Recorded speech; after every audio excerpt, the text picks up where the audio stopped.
Hello, everyone. It's me, your DM. I had a bit of an issue with the audio on my end at the start of the session, so I'll be giving kind of a TLDR recap on the first roughly 18 minutes of the session from last night, and then we'll kind of move you over to the rest of the video. So welcome to a night on the DL. We are on session 56. The group as a whole has defeated all of the groups within the courtyard and then within the tower, having found what seems to be a lot of different cultists, while a plethora of other cultists and druids and other people were fighting in the background, blocked off from them. Having rushed, it made it through the tower after getting healed up and recouping some resources from Gariana. They rush into the tower. Ulrich meets an old commander and friend, turned possibly evil, or maybe he was always evil. Who's to really say? And the group just kind of slowly makes their way up the tower, defeating smoke methods, seeing a fully fire dwarf known as an Azer, kind of leave after a point in time, and they just make their way up. And as they get to the top, Lando sees the kind of ringleader, the person in charge of this portion of the cult, uh, form a guard and a fire priest cleric, and merge them together to form a fire elemental. As he activates a heat gem that is slowly causing fire damage that they had been feeling for about 12 to 14 seconds at this point now, that has been emanating from the space, increasing Lando's fire damage and fully maximizing the fire damage of any fire damage for that matter. And as this heat is kind of emanating out from the gem, it's causing the players to be injured from the heat, just due to like a heat wave or heat exhaustion. Um, the group kind of makes it up there as a whole, and they fight the fire elemental. They defeat it. They defeat the gem as well after Ulrich runs up through the top, leaving Lando to fight the fire elemental and kind of keep things going. And then Zanril and Elwarin, using this fire heat gem, bring it upstairs, and Zanril chucks this fire gem at a bat, causing its insides to explode from the heat. And then Elwarin tosses the gem out, has an amazing shot with his arrow, shoots it from the air, causing the gem to burst and a heat wave to radiate outwards, causing Zanril to fall to his feet just due to the amount of heat wave and the pressure of that sonic heat wave boom. And the group makes it to the roof, and they see the ringleader flying away on a bat after talking to Gariana and kind of seeing what was going on, as he had three little fireballs circling around him. Very cool aesthetic, really awesome concept, but not great when running away. And that's where we kind of find ourselves with the group. The group has some chats about wanting to loot everything and kind of do a lot of investigation in the tower to find out if there's anything that they missed. Obviously, they were not taking their time to sweep through and kind of find everything possible. So they make their way back down. They find nothing of note up with the bats, aside from just additional bat guano that we had talked about last time. And then they make it down to the main office of the person in charge. During this time, you can kind of see on the right here, Ulrich made a perception check on the broken desk, as well as a Warren investigating said desk. Zanril tried to, but he didn't really find anything additionally. And the BigYin is looking at it from an arcanic and or a magical sense and a medical sense on what happened to these druids and the werewolves. So we'll kind of get into those in order. So Warren and Ulrich look at the desk and find that there have been papers that have been hastily taken away. There's still some paper and ink left on this broken desk, but those have obviously fallen due to the BigYin swiping it with a bare paw and destroying the desk. Warren, kind of investigating further, finds gold. He finds 500 gold pieces, 500 silver pieces, and 50 platinum pieces within that was kind of broken within the desk and hidden. And he also finds a letter, which we'll get into a little bit later in the story itself. And as Lando is kind of looking around and investigating himself, he finds that the library bookshelf obviously had additional books previously, but now there's 3 books left, and those books were the How to Become a Good Druid. Book number 2 is How to Make a Fun and Safe Rite. And number 3 is how to become more charismatic. In essence, is what they found there. These books were hidden underneath a bottom fake shelf, and they had not been used. The group then makes jokes that they probably didn't read that second book at all, because this was not a fun and safe write for at least the people that were non-cult members. BigYin decides to take the How to Become More Charismatic book, in hopes to increase his own charisma modifier in the future, and Ulrich keeps the other 2 himself. And then as we kind of get into BigYin's discovery of what's going on with these 2 druids and these 2 werewolves, he discovers that their magical capabilities of the druids had been fully sapped out and pulled out.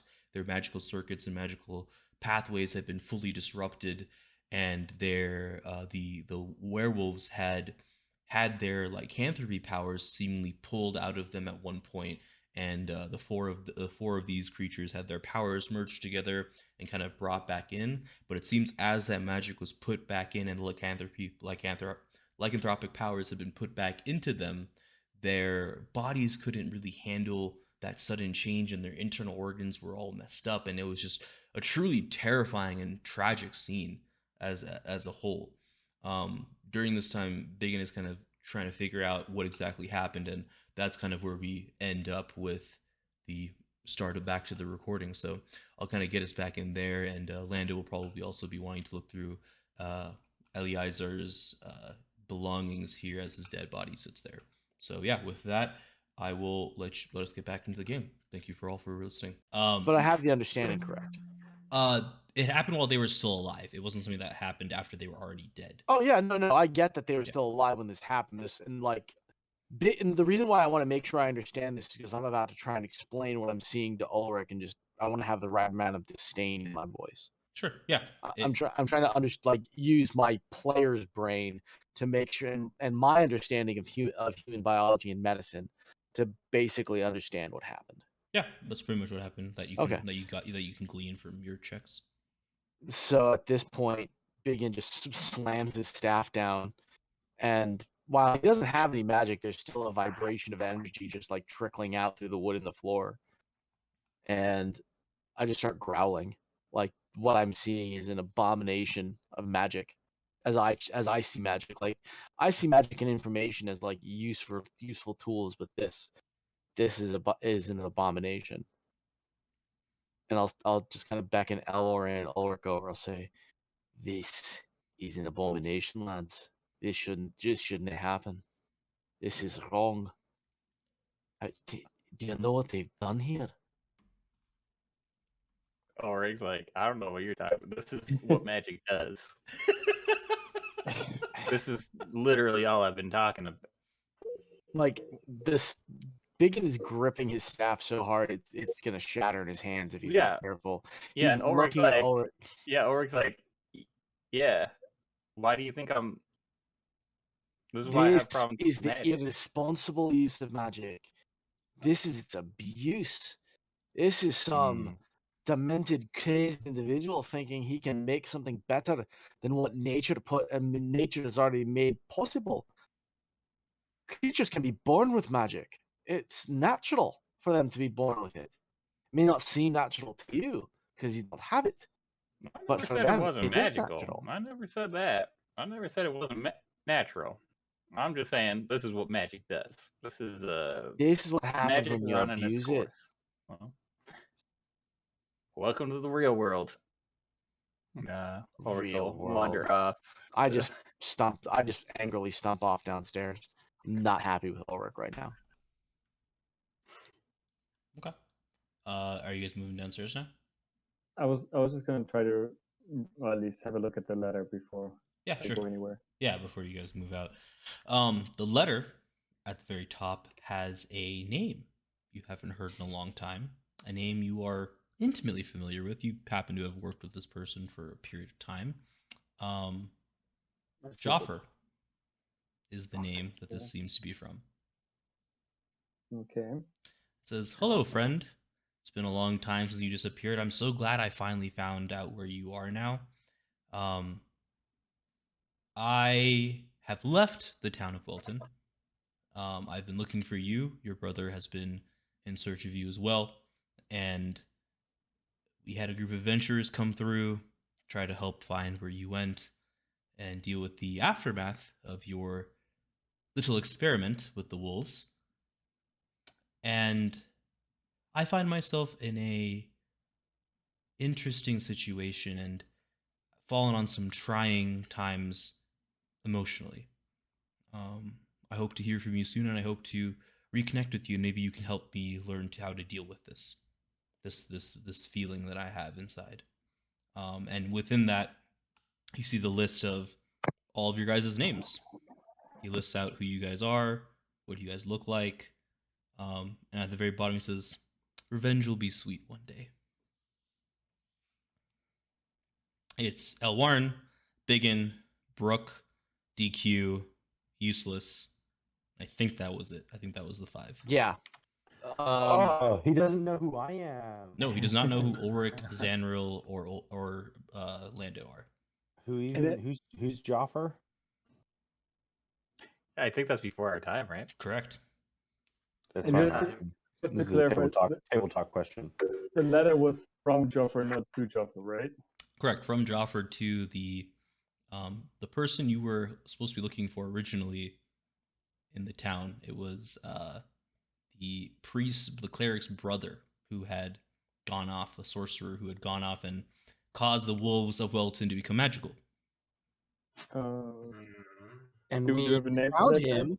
We found him, and we were told not to do it. Well, we found his lair. Mm-hmm. Found his room. Yeah. There's no name written on there. It seems to have been delivered to this person from Joffrey. Maybe not in person, but Joffrey may have found someone who talked about this person, and he gave them this note. Well, I'm not around, so I didn't hear any of this. So I No, can't. he was doing that while you were Okay. kind of doing everything. So like I would say, I feel like Elwarin's character would have kind of pinged you, like tapped you before you walked away to kind of look at this or something. I don't know. I don't want to speak. Okay, that's fine. Yeah, well, Wait, are there only 2 people left from that list? Correct. Fucking wild. Can I say adventurers have a short lifespan? Maybe that's the revenge. Maybe it's been Joffrey this entire time, just slowly picking you guys off where possible. You guys never found out how the Giants got there. You guys never found out why DQ left. How the hell did Silas and Clyde get there? You'll never know. Maybe it was just Joffrey this entire time, slowly plotting his revenge. It's not like we did any. Well, I blame Brooke for making fun of Joffrey and just pissing him off. Sure. And Brooke's dead. Brooke was the first one dead. Yeah. I'll leave it at that, I guess. Maybe there was a reason. Well, for I've that. still Maybe stomped off downstairs. I'm not Sure. happy after looking at those corpses. That's fine. All right, you get over here. Anybody else following him downstairs? Yeah, since I don't know anything down there. Oh, I got you, buddy. teleported. Yeah, I will move you guys kind of accordingly. Nice. Are you guys just following him down? Yeah. Yeah, I'll follow him down. Oh, is there anything here? Well, Or is it just bedrolls? Let me just roll investigation before I head down. You guys should check it out. Who knows what treasures they may leave in this room. Truly. My investigation shit. Yeah, this would be the same thing for looking for anything that stands out as not being here. Yeah. Looks normal to me. Yeah, nothing seems out of place for you guys. It seems to be just bedrolls and stuff like that. Elwarin, you are able to rifle through all of the bags and find all of the goodies. Within all of these bags and things in general, you find 100 gold pieces, 200 silver pieces, and a random 10 copper. Just say, why is it random? It seems out of place for the, I guess, all 10 copper were on one person that also had additional gold and silver pieces. Nobody else here had copper pieces on them, based off like what was in the bags. Maybe he won a bet. Who knows? Who knows? It just seems random compared to what was in the rest of the bags. Well, good thing we checked this room. Sure. On to the next floor. Okay. Let's move you down. It's great you guys aren't massive anymore. That helps, right? No Really animals. helps me. Yeah, it really helps me. Yeah, you guys get over here. You still see Dwarf's body, looted and pilfered. And you guys see the hole that leads down. Is that the only way to get down there? You could try getting through the front entrance. It Oh, that's was right. it was blocked and locked last time. Like it was unable to be opened last time. Or did you see anything when you were down there? How was the fall?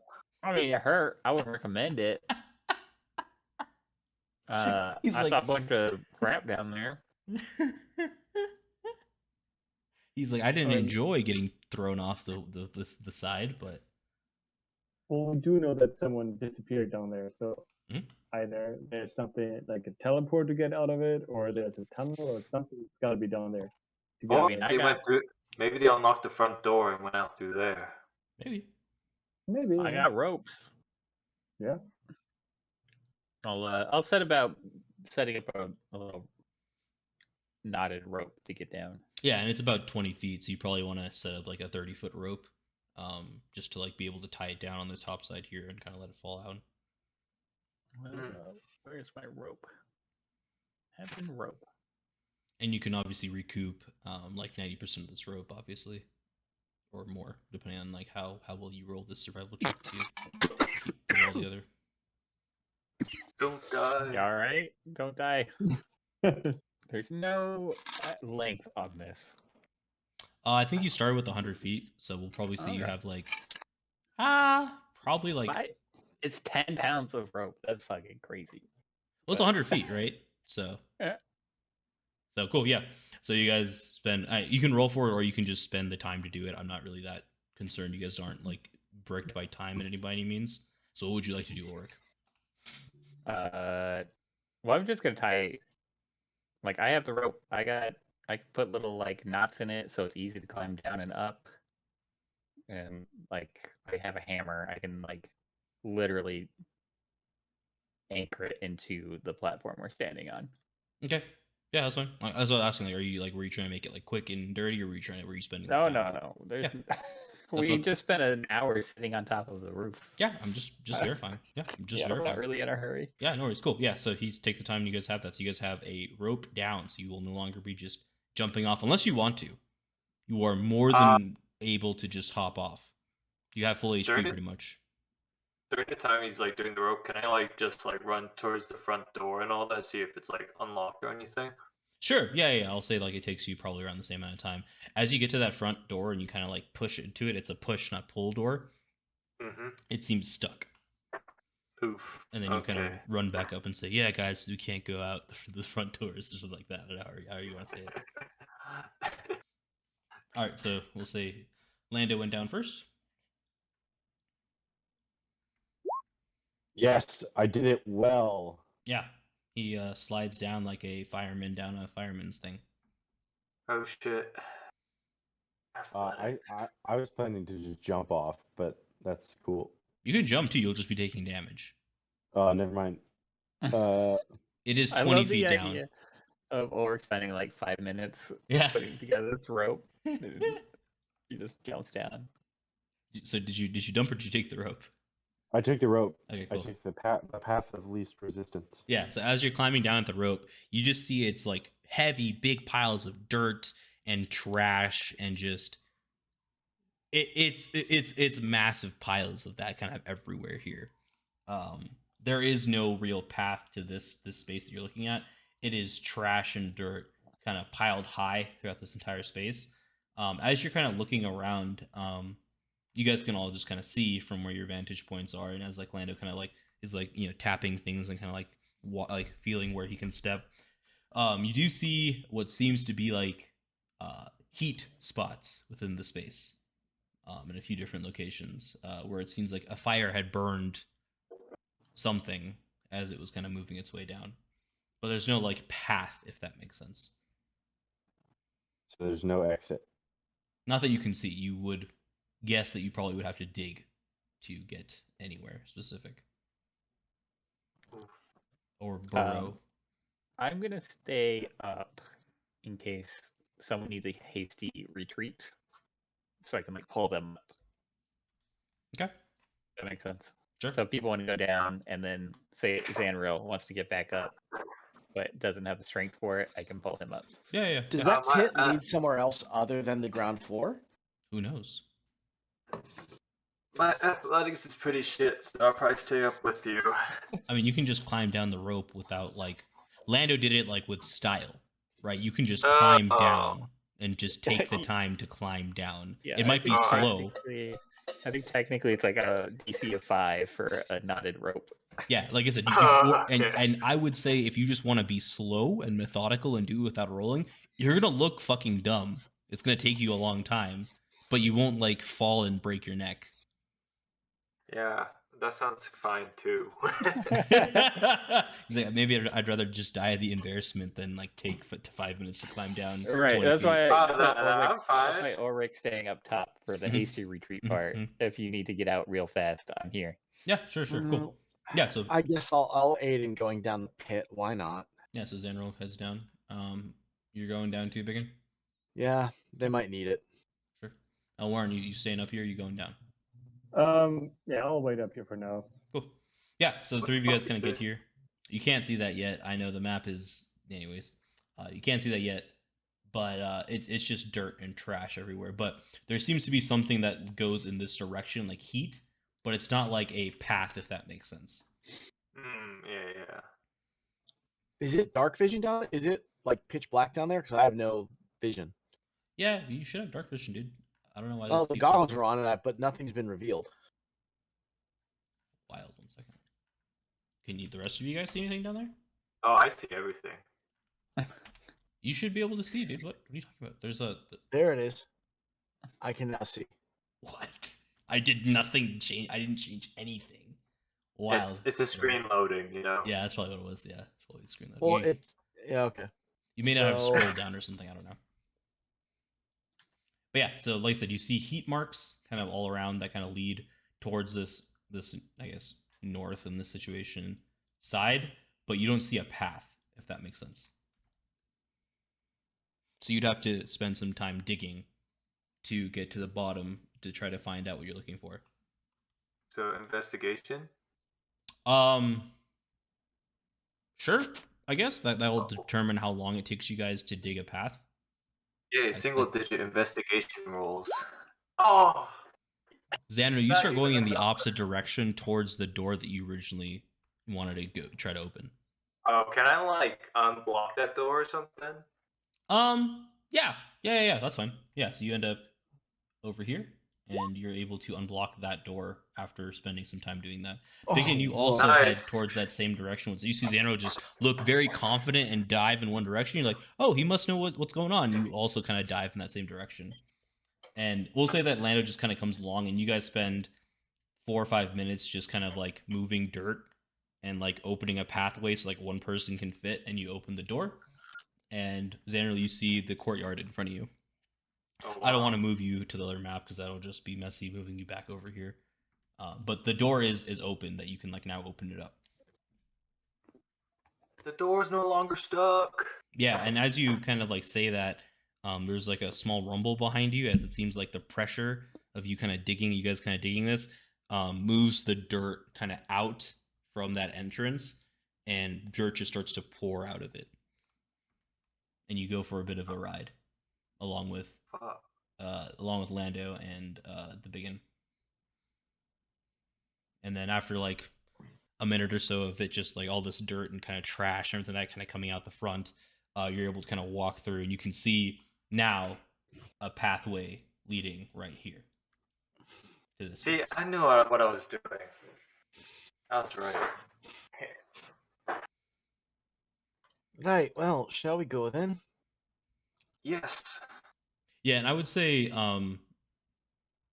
Ulrich and Elwarin, you guys see them go in the opposite direction of the heat map, like the heat marks, and just suddenly there's a rumbling as all this dirt just kind of sifts and flows out the opposite direction.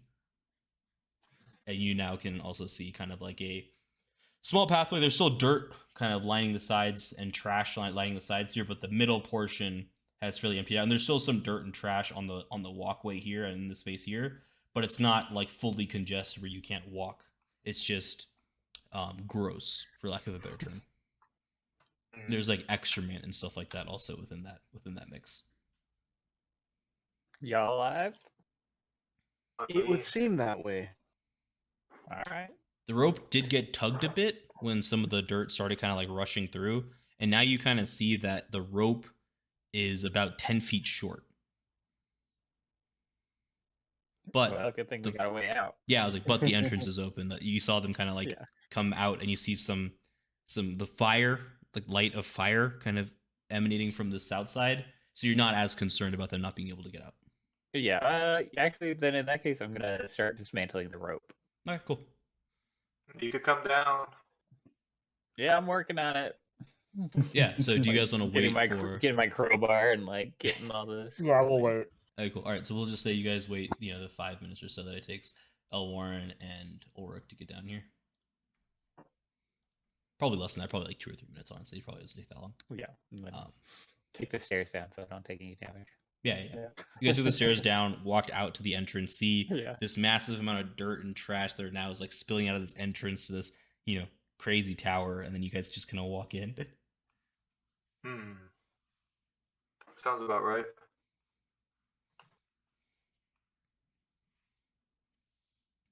Well, who's leading the way?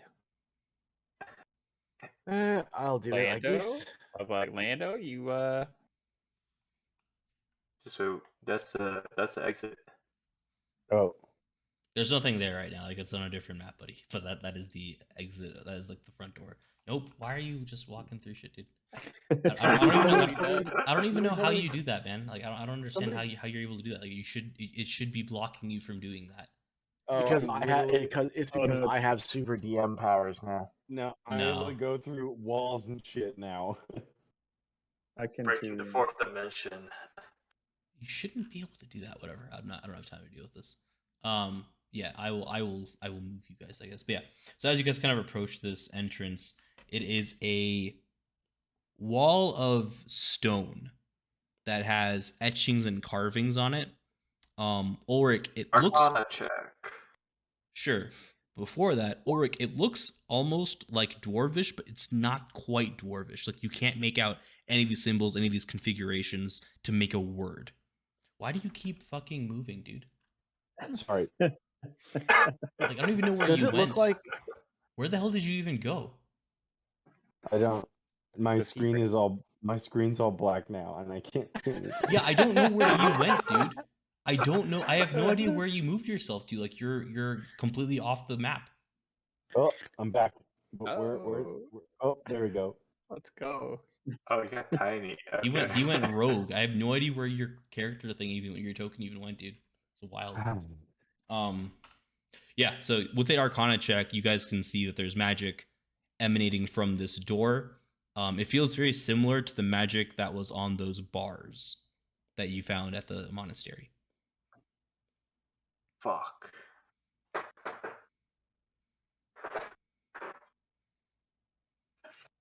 Nice. That's what you guys hear Zanril say as like as Ulrich is just looking at this like this. None of this shit makes sense that's written here. Yeah, Ulrich. Let's do a history check. I'm gonna do a history check. Sure. Lando, yeah, there's something magical in the room. It could be anybody really. Oh yeah, look at that. Yeah, like I said, so it's the same thing. Like, this Dwarvish script, you can't understand why it's written that way. Like, none of the words or things make sense. Lando, you don't know Old Dwarven, so you see this script. It looks Dwarvish of some sort, but you have no idea. Gibberish. Yeah, Elwarin, you also can't read this Old Dwarvish script. You think that it's just something that small people write. Like, by small people, I mean like people that are Wow. Dwarvish. Something that small people Wow, write. Wow, okay. what do you got against short folks? Hey, that was not me saying it. Just to clarify that, okay? That's Billy DM. Like I said, you just feel like it's something that some dwarf wrote down at one point in time, but you have no idea what it says or what it means.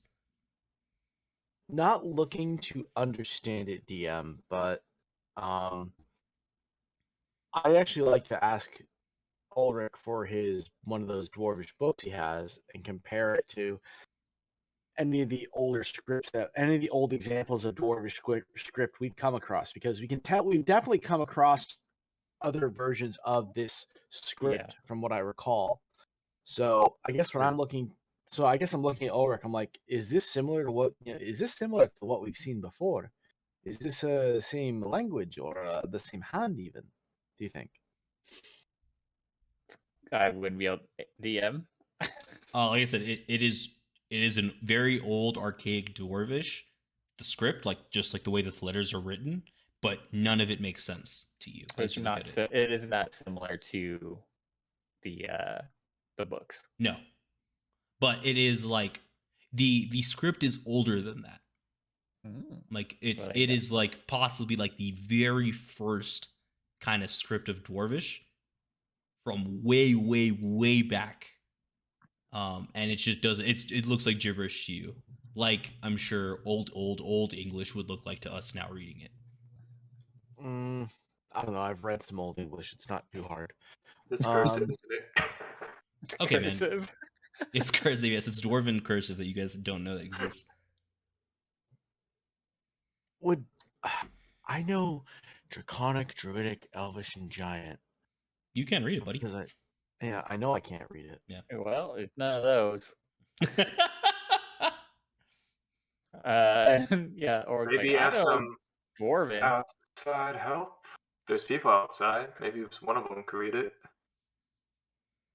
But that brings the question, right? Would you guys want to be involving other people in this? Maybe. I think we ought to let Ulrich decide that one, as he's the one who's all hot and bothered about cultists. And he just saw someone he knows. I have an idea. Sure. So I picked up a great axe and I picked up one of them rubies of power things from the dude. Sure. I can put it against this wall. Sure. We can go up top, and I can throw the great axe at it to get it to explode and break open this door. That's an idea. Yeah. Sure. Yeah, that's an idea. Yeah. Amazing. I mean, I want to know what happens. So, like, sure. Yeah. So you guys can spend the time to kind of try to like work your way to embed this like crystal root, this red gem that absorbs firepower, into the door. It doesn't stick to the door, if that makes sense, but you could like probably place it right in front of it, like touching the door, but you can't like embed it into the stone. Whenever you try to like hack at it, it doesn't seem to do anything. But you could leave the gem like right in front of the door, if you so choose. Maybe I don't choose anymore. Okay, it's not gonna work. You never know, dude. I'm just saying, when you hack at it with Franchette, I'm gonna lose it. I would not do that to her. So. That's what I thought, right? So like you're trying to hack at it with this great axe. Don't assume I'm hitting shit. That's what I'm saying, right? So as you try to hack at it with this great axe, it doesn't seem to leave a mark. It actually seems to be denting the great axe a little bit. Well, it's that dead homie's great axe, so I don't really give a fuck. Sure.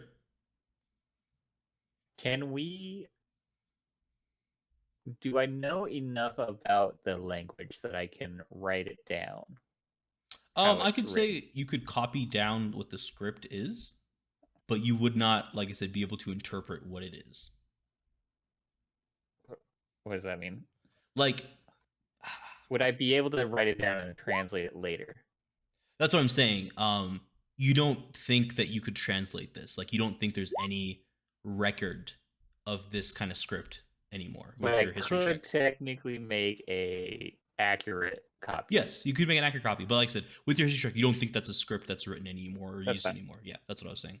Like, you could definitely copy it, but you don't know if you could ever translate it. Okay, I just want to make sure that it's an accurate copy. Yeah. If I do try to research it. People are like, I've never seen this before because it's just I'm stupid. No. Like I said, like you know it's Dwarvish script of some sort, right? Like if you saw like old archaic Latin, you could write the Latin down, right? Like it's similar enough to English that you could like write those letters down, but you just can't understand what's being written, sort of thing. Gotcha. Yeah, you could copy it without really much of a problem. You don't even have to roll for it. It's close enough to the old Dwarvish that you were reading previously, anyways. In terms of lettering. That was the question. Yep. But like I said, with your history check, you just wouldn't know if it could be translated. That was the thing I wanted to just drive home with that too. Cool. You guys do anything else? I am excited for you to try to blast the door open. Maybe that works. Maybe that's what it requires. Some fire damage or something? Maybe. I say you do it. Too bad I don't have fire spells. Eek. Okay, I say you do it. Doesn't hurt to try. You guys could like head out the door and like wait outside and like kind of poke your heads in, waiting for this to go off. If you guys want to be doing that. Let's do it. That sounds like a good idea. Yeah, I don't want to like actually walk outside because the map, but Yeah, like I said, so I'll just say the four of you guys are like outside, just like heads leaned in to watch as Lando puts the gem down right in front of the door, and like I'm sure he backs up a little bit. But What kind of check do I gotta make? Well, I want to throw the great axe. Yeah. So we'll say this is we'll do a dexterity DC of 12 to hit the gem because you know how to use the great axe. Fucking Yeah. So as the yeah. great axe makes impact with the red gem, you see a fire wave get released from the gem as it cracks. And as it cracks, the great axe seems to get absorbed into the fire gem. And then as the cracks start to widen and get bigger, a huge fire blast emanating from that gem explodes outwards. All of that fire energy that had been absorbing, and now this kind of great axe energy you kind of with that throw and hitting it, blasts you backwards, not dealing any damage, just like a kind of like a sonic boom that just like knocks you off your feet. I guess you could make a strength saving throw to not fall over. I guess it's a DC of 20. Oh. Yeah, you fall on your ass. We'll say like you fall and like the group is like behind you as you kind of threw this, and they kind of see you fall and you kind of land before the rest of them could like catch you and like be like not have you be prone. But the door is unharmed, and the gem and great axe are now destroyed. Cool. That was a big waste. well, Was we it? learned a lot. That's crazy. I was like, you learned a That lot thing's- about this door, right? That thing's still, Standing. yeah. Like any normal door taking that impact would have been blown off its hinges and probably shattered, right? Like Lando fell over from this blast. What is a door compared to Lando, right? That's very true. Lando's won Lando's kinda every built fight like a he's had door. with the door. Yeah, exactly. That's what I'm trying to say, right? So maybe that does have significance. We can see through this door, right? It's just like a magical barrier, right? No, you can't see through it. It's a stone door. Oh, it's a stone door. Okay. Stone door with ancient dwarvish script written on it that doesn't seem to be affected by this gem exploding in front of it. I will walk up to it and say the dwarven word for friend. Doesn't open. Fuck. That always works. He's like, I've read it in so many books. You guys see a nightstand full of fantasy novels in Ulrich's thing, but it's not really fantasy. It's more like historical fiction in this world about adventuring parties and a traveling wizard, and some hobbits and stuff, or halflings in this case. That's wild. It's historical fiction in this world. Let me see. I'm gonna like it's obviously a door, Mhm. right? I'm Yep. gonna perceive. I'm gonna see if I can find like a switch or maybe that's investigation. Up to you.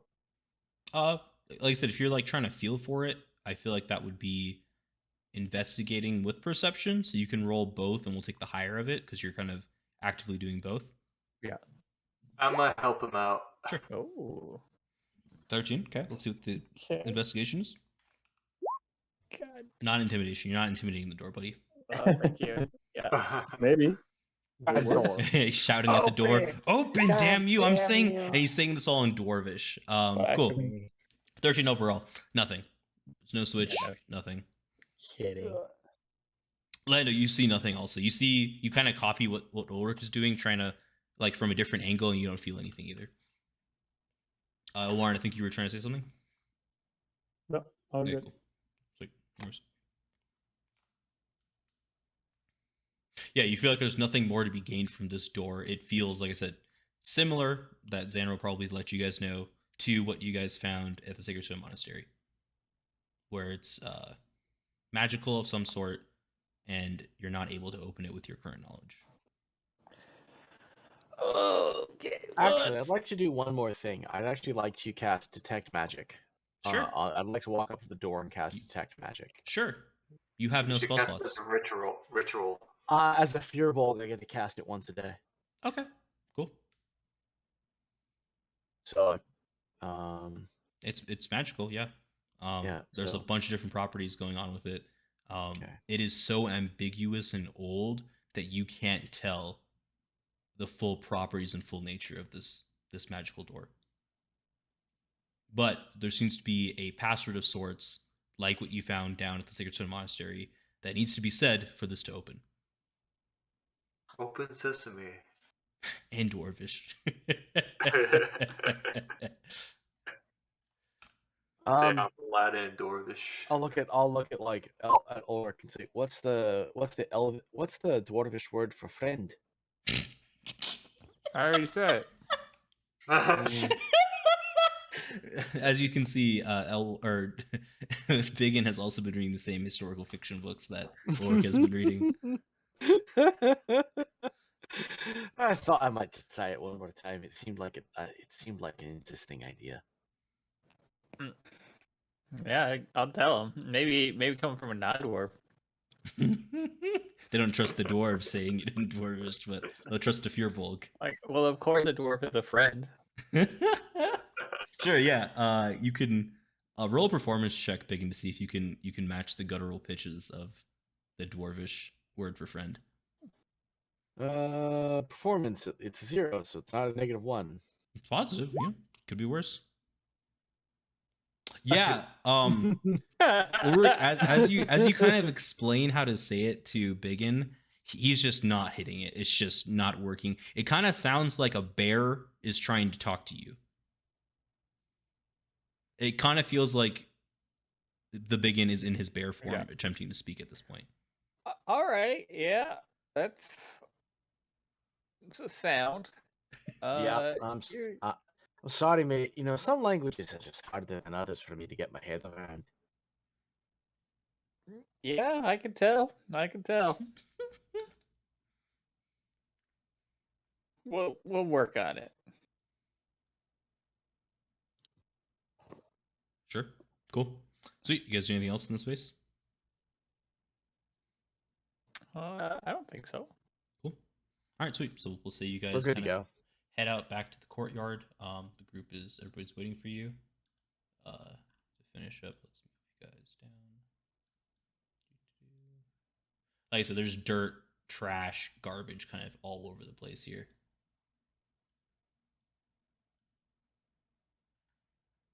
And Frank the dog, can't forget about him. And you guys just see Garniana standing there. She's like, yes, I'm... Oh, Elwarin, you're back safe. I'm so glad the rest of you guys are fine. It was quite intense out here. Yep, well, intense up there too. Yeah, it sure looks like it. Yeah, and as you guys are kind of like approaching them, feel free to kind of move down as you'd like. Like I said, you see that kind of battlefield sentiment with massive body counts, a few elves, a few Fearbolgs, along with multiple sets of the cultist bodies kind of laid out. And like I said, you see these 3 priests and a guard tied down and held down by vines and roots, their mouths kind of covered. And she's like, "Glad you guys have made it. We've captured these 4, with unfortunately a few of our own dying to secure them, but we have an idea. We're going to interrogate them back with the Emerald Enclave to kind of see if we can glean their motives or what this rite was truly supposed to be about." Great. I love that. Did a fiery dwarf walk through here? No, never seen one of those. Hmm. Did you guys light him on fire? Is that why he was fiery? No. No, he was already on fire himself. Yeah. I love how Lando has now forgotten about Frank now that he has Franket, and the BigYin has not left the dirt and garbage piles.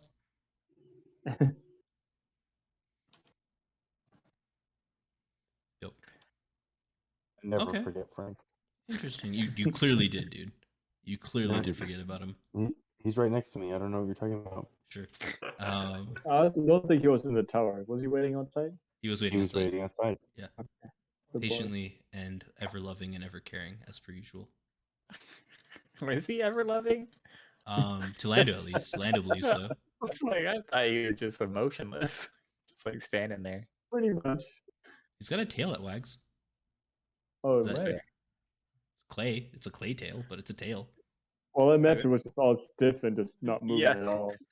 Oh no, it moves. Garfield did a good job at letting his body parts move and function. So it has Alright. like facial expressions too, like Yeah. in a way, like a dog. Okay. I mean, I as just much imagine as like literally like a statue just Yeah. next to us. Not Same. even, we don't even know how it moves; it just appears there. You know? That's what I imagine. It just floats above the ground. Yeah. that's a cool concept, much. actually. Maybe that's you what it look is. Yeah, away, you look away, and then when you look back, it's like standing in.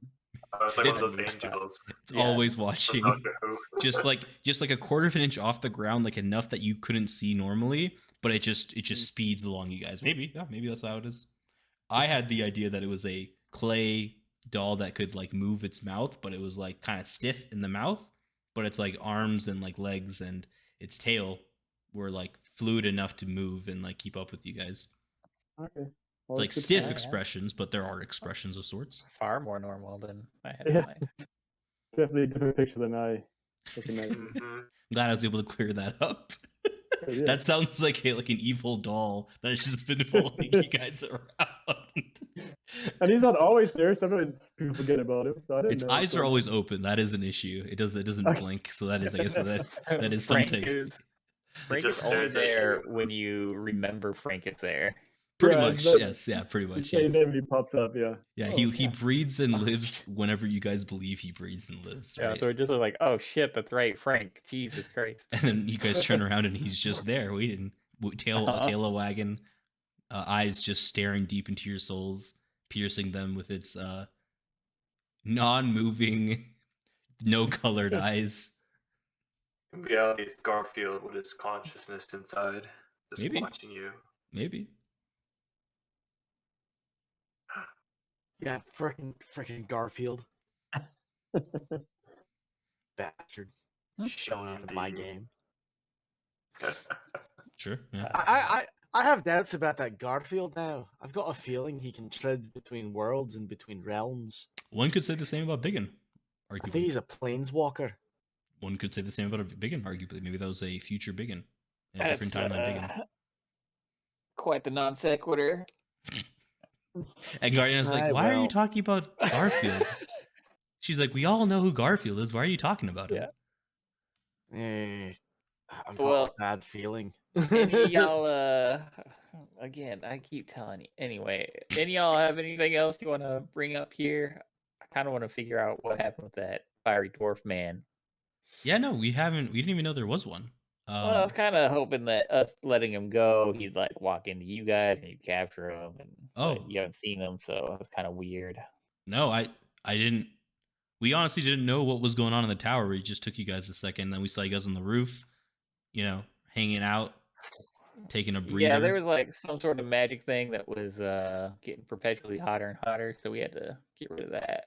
We did feel that out here too. It was very warm. A very warm summer's eve, you could say, but it's not summertime. Yeah, it was I would say fucking hot in there. Yeah, it's a little bit more than warm in there for sure. Yeah. Sure. That sucks. I'm glad you guys made it out, I guess. Especially you. You're wearing like super like heavy armor. Like that must have been rough. Yeah. It's probably gonna kill me in my sleep, but for the time being, it's all right. I should have made it like deal more damage to you because you're like in full plate at that point, but I didn't. It's okay. That would have felt bad. I would have been dead. Yeah. Like I said, it would have felt like very like poignant. Like, yes, your character is going to die in particular. Yeah. Fuck you. So I didn't. Congrats! This is what you get for picking up that item. Yeah, this is what you get for wanting a higher AC, idiot. So you get for wanting to play your class better, idiot. You didn't have a chance to put it on. I just put on you. Got you. Yeah. Do you tell Gariana about that? Well, I did point out that I'm pretty sure it's gonna kill me in my sleep. Sure. But she doesn't know what that's in reference to. If that's in reference to the fire. Well, the armor. She commented about the armor. Okay, fair enough. She was talking about the fire as a whole. The armor thing was a side comment, and she was just like, "Oh, do tell a little bit more about that." I touched it, and it went on me. Did anybody else touch it? Yeah, Lando touched it. She looks at Lando. Did not go on him. Yeah, she looks at Lando shirtless with a massive chain wrapped around his body and a wolf-skinned underwear. She's like, I can see that it probably doesn't fit with his vibe, ambiance. I was unaware that magical armor took your vibe into consideration. Well, did it do anything when it came onto you? Did it just place it? Did you have armor on? Did you not have armor? Yeah, I had armor, and it kind of replaced it. Nicely. Okay. So maybe it was like a magical armor that, like, if you were wearing armor, it like upgrades you, or maybe it's a cursed piece of armor. Yeah, it's probably that one. Maybe it's like a metal slime kind of armor. So many different variations. Yeah, it's real good. It's something that I'm gonna. Yeah, I want to get that checked out. Me up at night. Yeah, you might want to get that checked out before you sleep with it close by. Well, I don't think I can take it off. I mean, I haven't tried, but you should try eventually. See if you can take it off and see what happens when you do take it off. If you can, maybe. If you can't, that's another.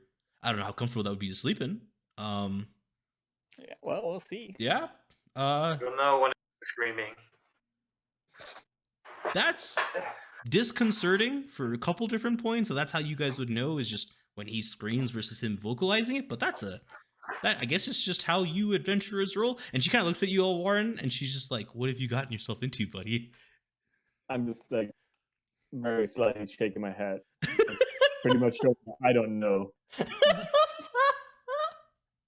She kind of looks at you the way that your mom used to when you would like do something kind of weird, but like it wasn't like totally off brand. And you kind of see that family resemblance in that, and you're like, that's where my mom gets it from. Like, you kind of like make the connection. Like, it's a learned trait, not something that's like passed down. Like, your mom obviously has had practice with that look.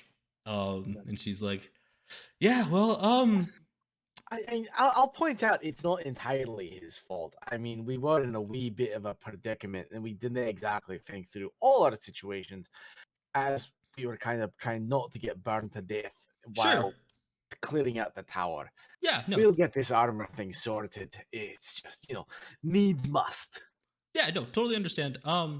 Yeah, if there's anything else we could do, you guys seem fine now. I don't think I need to heal you guys, but yeah, we're gonna take these 4 back to the Emerald Enclave in the High Forest and try to figure out what the fuck's going on, because this was not great.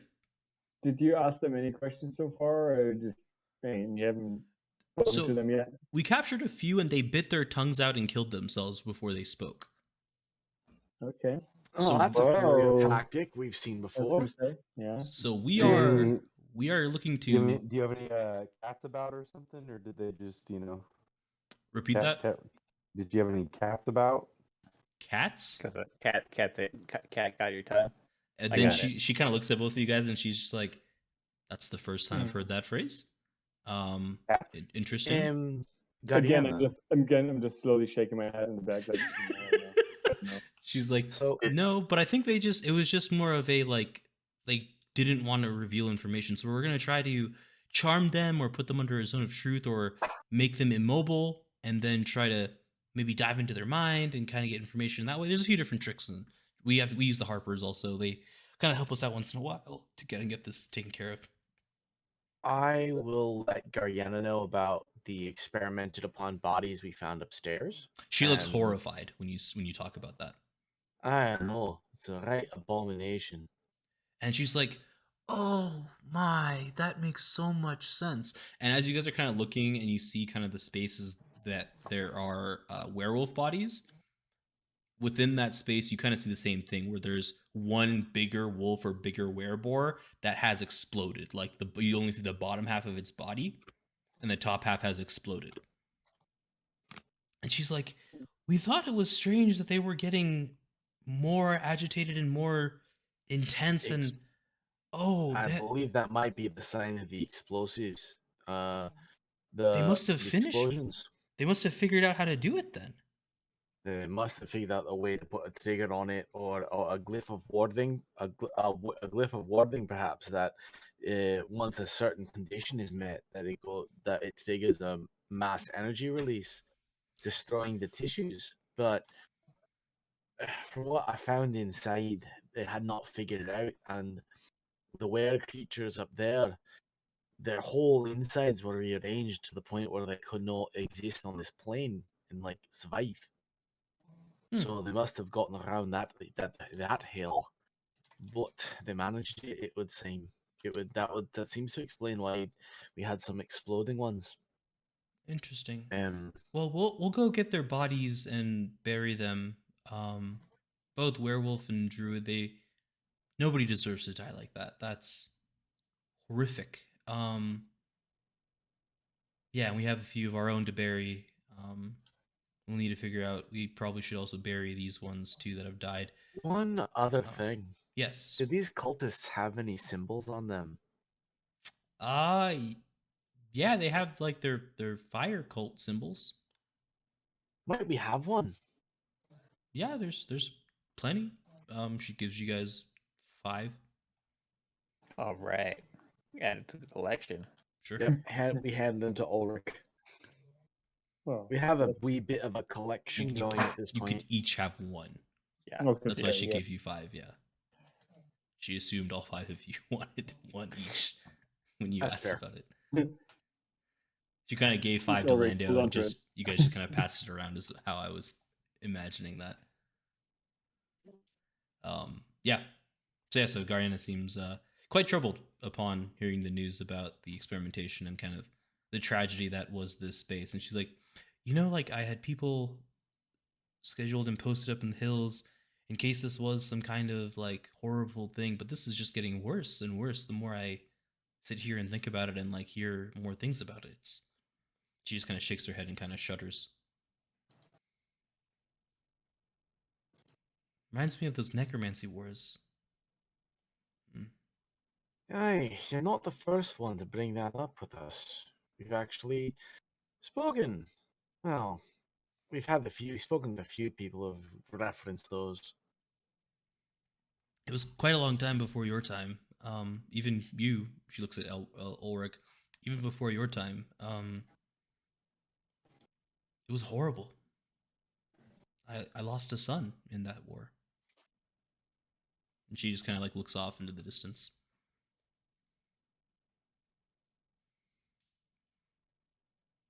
She takes a second to gather herself again. You see kind of tears welling up in her right eye. She kind of wipes that away. She's like, well, if you guys need anything else, Elwarin, BigYin, you know how to contact me. Yeah. Keep us updated if you find anything. If you get any information on these 4 down there, so you take them with you. Yeah, we'll do. One last question. Did you see someone fly out of the tower with a bat on the top of a bat? Yeah, that's she pointed that out to you, and that's when you started shooting at him. Oh, that's she pointed it out. Okay. Yeah. Did you recognize that person? Is there anything familiar about it? No, I've never seen that person before. I've also never seen somebody try to leave with fire circling around them. Very ostentatious, very flamboyant, but not great at stealth. Yeah. Maybe he's not the smartest person? I don't know. But it was very cool looking, for whatever that's worth. I've never seen someone leave anything like that. And she kind of laughs. And she's kind of like thinking about like how ridiculous it was that he's seemingly trying to get away from somebody. It's something, you guys, right? But he has to have these like 3 flames circling around him as he's flying off with his bat. As a beacon, one could say, in the night. No. What's it all for if you're not looking cool? Exactly, right? Like, that's why she's laughing. She's like, obviously he wanted to look cool, but he's probably not the brightest person to be doing that as he's trying to escape from a place. No, he was the brightest person right there. You all saw him, right? And then she just looks and she's like, that's on me. I walked into that one. And she just kind of walks away after that. Yeah, and you kind of that's see her probably- laughing as she's like walking away. Like the thought of that person just kind of flying away with fire and that pun, she laughs as she like kind of walks away. Seemingly in a better mood than she was when she was talking about her son. It seems to have brightened her spirits up a bit. Well, guys, I think today has been a quite productive day, if I don't say so myself. I almost died a couple times. It was great. That, No. yeah, more like. So Yeah, we no. got a secret door to the Earth cultists. We got a secret door to the Fire cultists, presumably. Now we just gotta get the secret door to the Water and the Air cultists, and we know where both of them are. Sure. Clear them out, figure out the name of whoever this is. I think we're good to go. If I recall, we don't necessarily need to kill all the water cultists. One of them was rather quite Well, friendly. You know, He was under a wee bit of a geas, as I recall. okay, we can break that. Sure. I Looks mean, like we they're also- all in Well, competition. let's go with back to the one another. cart, pitch a few tents, and take a nap. Okay, We cool. don't have the tree anymore, so Sure. Zanril, you were trying to say something? Oh, I'm just saying, it kind of looked like they were competing with one another. There's something. Yeah. But they were against each They were other. definitely not helping each other. Or something. Those folks did come by and help us out. Mm-hmm. As you guys are talking, a few people kind of go into the tower to get those bodies. After Guardian seems to talk to them, and she kind of waves you guys off as she starts to head out with everybody else. I'm just going to clear the map. They're leaving probably as you guys are too, but it's just to keep the clutter away. And Flix and Afid are also leave with Guardian, the 2 pixies. And yeah, as you guys are kind of like looking around the outside here with all these dead bodies and kind of looking in the tents and kind of just like reviewing things that, you know, the druid people haven't like taken away themselves, you find about 500 gold pieces between all of those places in a variety of assortments. And you find... Good? Wait, you said 500? Yeah, 500 gold pieces. And you find a couple... You find 3 green potions and 3 red potions you can't identify. Ooh. Arcana check, right? Maybe. Arcana check that shit. Let's do this. Yeah. Oh yeah. So Zanril, the 3 red potions. It was 2 green, 3 red. Sorry, I think I may have misspoken. The 3 red potions are something you've never seen before, but seem to have a angering effect. You guys can kind of put 2 and 2 together, and you guys kind of surmise it's the potion that was given or forced upon the werewolves and wereboars. The green potion with the 20 Arcana and 16 Arcana between the 2 of them, we'll just say, it seems to be a poison of some kind, but a very slow-acting poison. Like, it will take multiple days for the poison to kind of get through the system and kill the person. Convenient. Unless, like, inflicted on them through a wound? No, like that's how you would administer it, but it would take days to kill them with it. Oh, so slow-acting poison. Correct. Yep. ingestible or through some kind of cut, however you want to do it. Apply it to that person. Gotcha. And I'll figure out all these guys are. That's a good cover up. Yeah, Kill someone, but he dies 3 days later. right? Who's to say it Wow. was you? Ringu. Ringu, what? Interesting.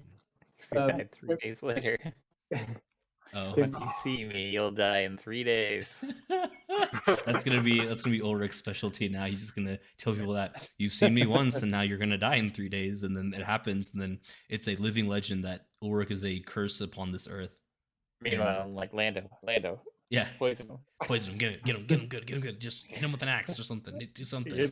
You're the world's greatest thief. Yeah, slip it in their body somehow. Just do it. I'm trying to get a cult to go after me, or maybe a cult will be started after me. I don't know. Oh, they better not. They see you and they're like, "Our Lord, our Savior, Ulrich. Now that we've been in your presence, we shall die." Yes, you 3 will. days. And then you kill all of them at one time. They're like, "This was not the 3 days we were promised."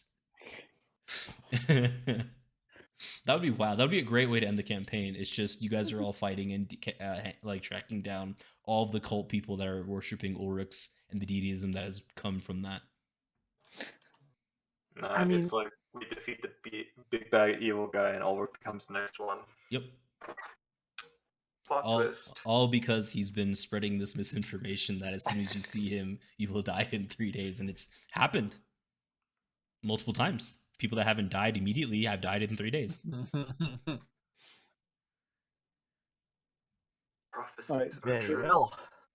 Did we pretty much loot everything around you now? Yeah. Like so, that was the 500 gold and the 3 red potions and 2 green ones, which are Alright. the 2 green are the slow acting poison, and the red ones seem to be the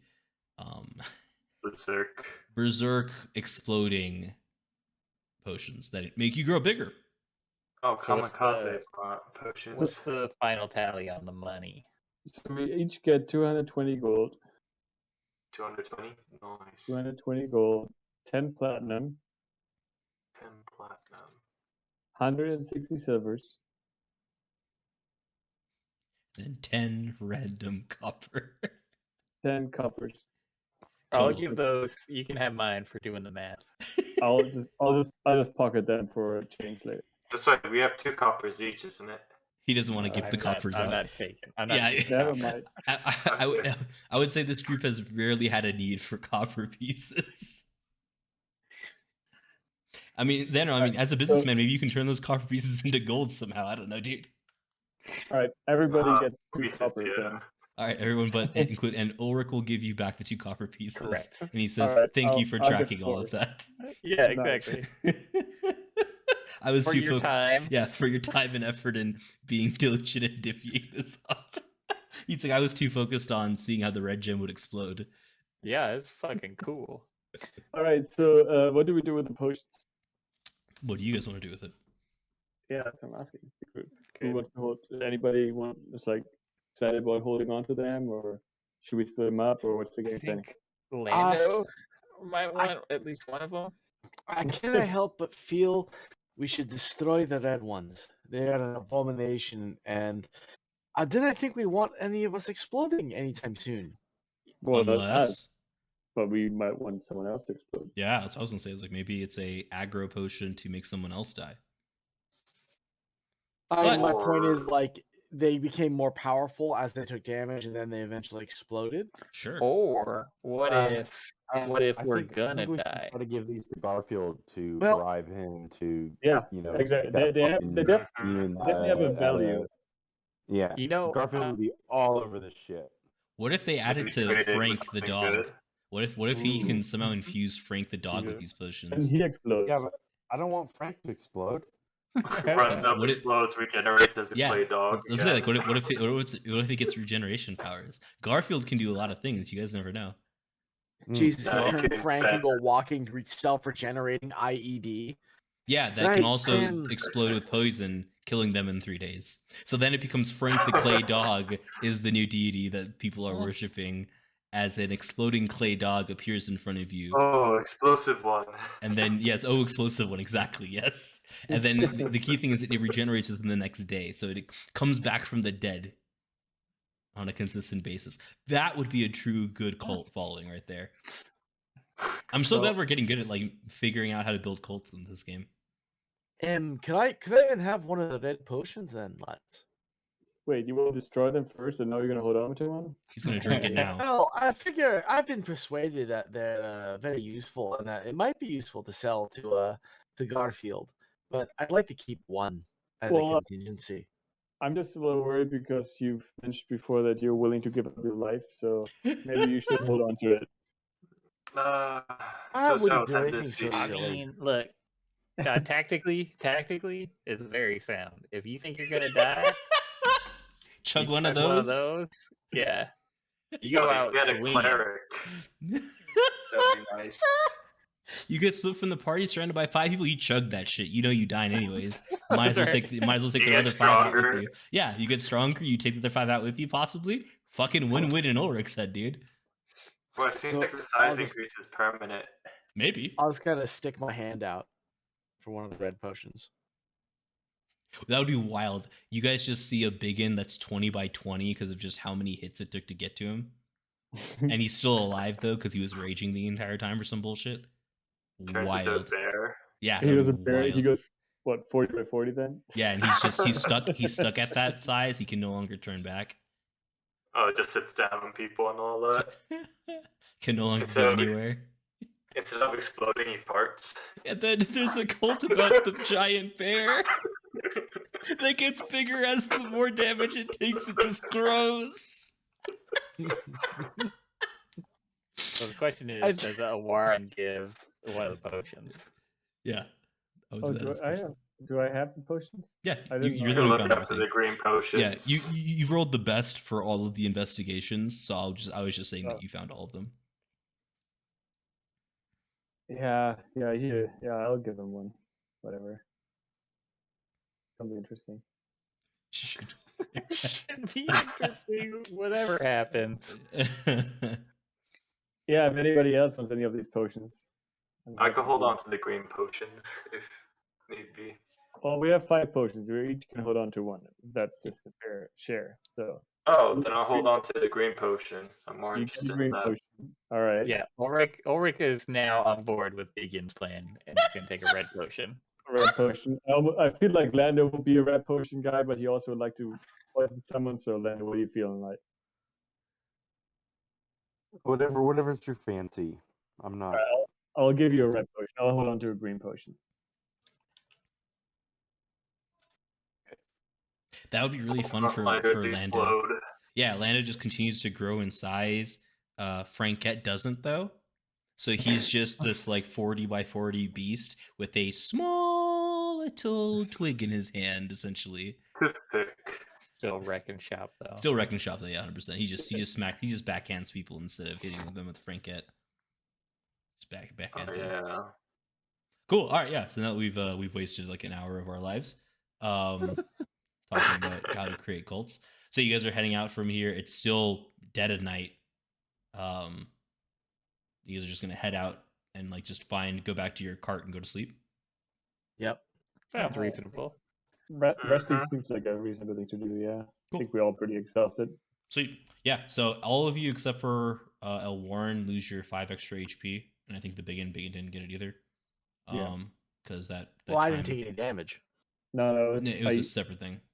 they got temporarily got 5 extra HP. Yeah. max HP. And that includes you. 69, Xander. baby. Includes you, Xander. I'm not. I know. I was at 69. What were you saying, Xander? Nice. Oh, I was. Never mind. Yeah, I don't think I wasn't you sure if I was at. No, you never had 64, dude. You never hit the Okay, 60 okay. digit. Because I would have been like, holy fuck, y'all are beefy now. But yeah, no, he gave you all 5 extra when you guys were taking damage. Damn, a lot of 4s. Yeah, But- there are a lot of 4s. So it's funny. You guys all have 4s or 9s in your name. There's no in between. 4, 9s, or 6s and 5s. You guys are 4 numbers as a group.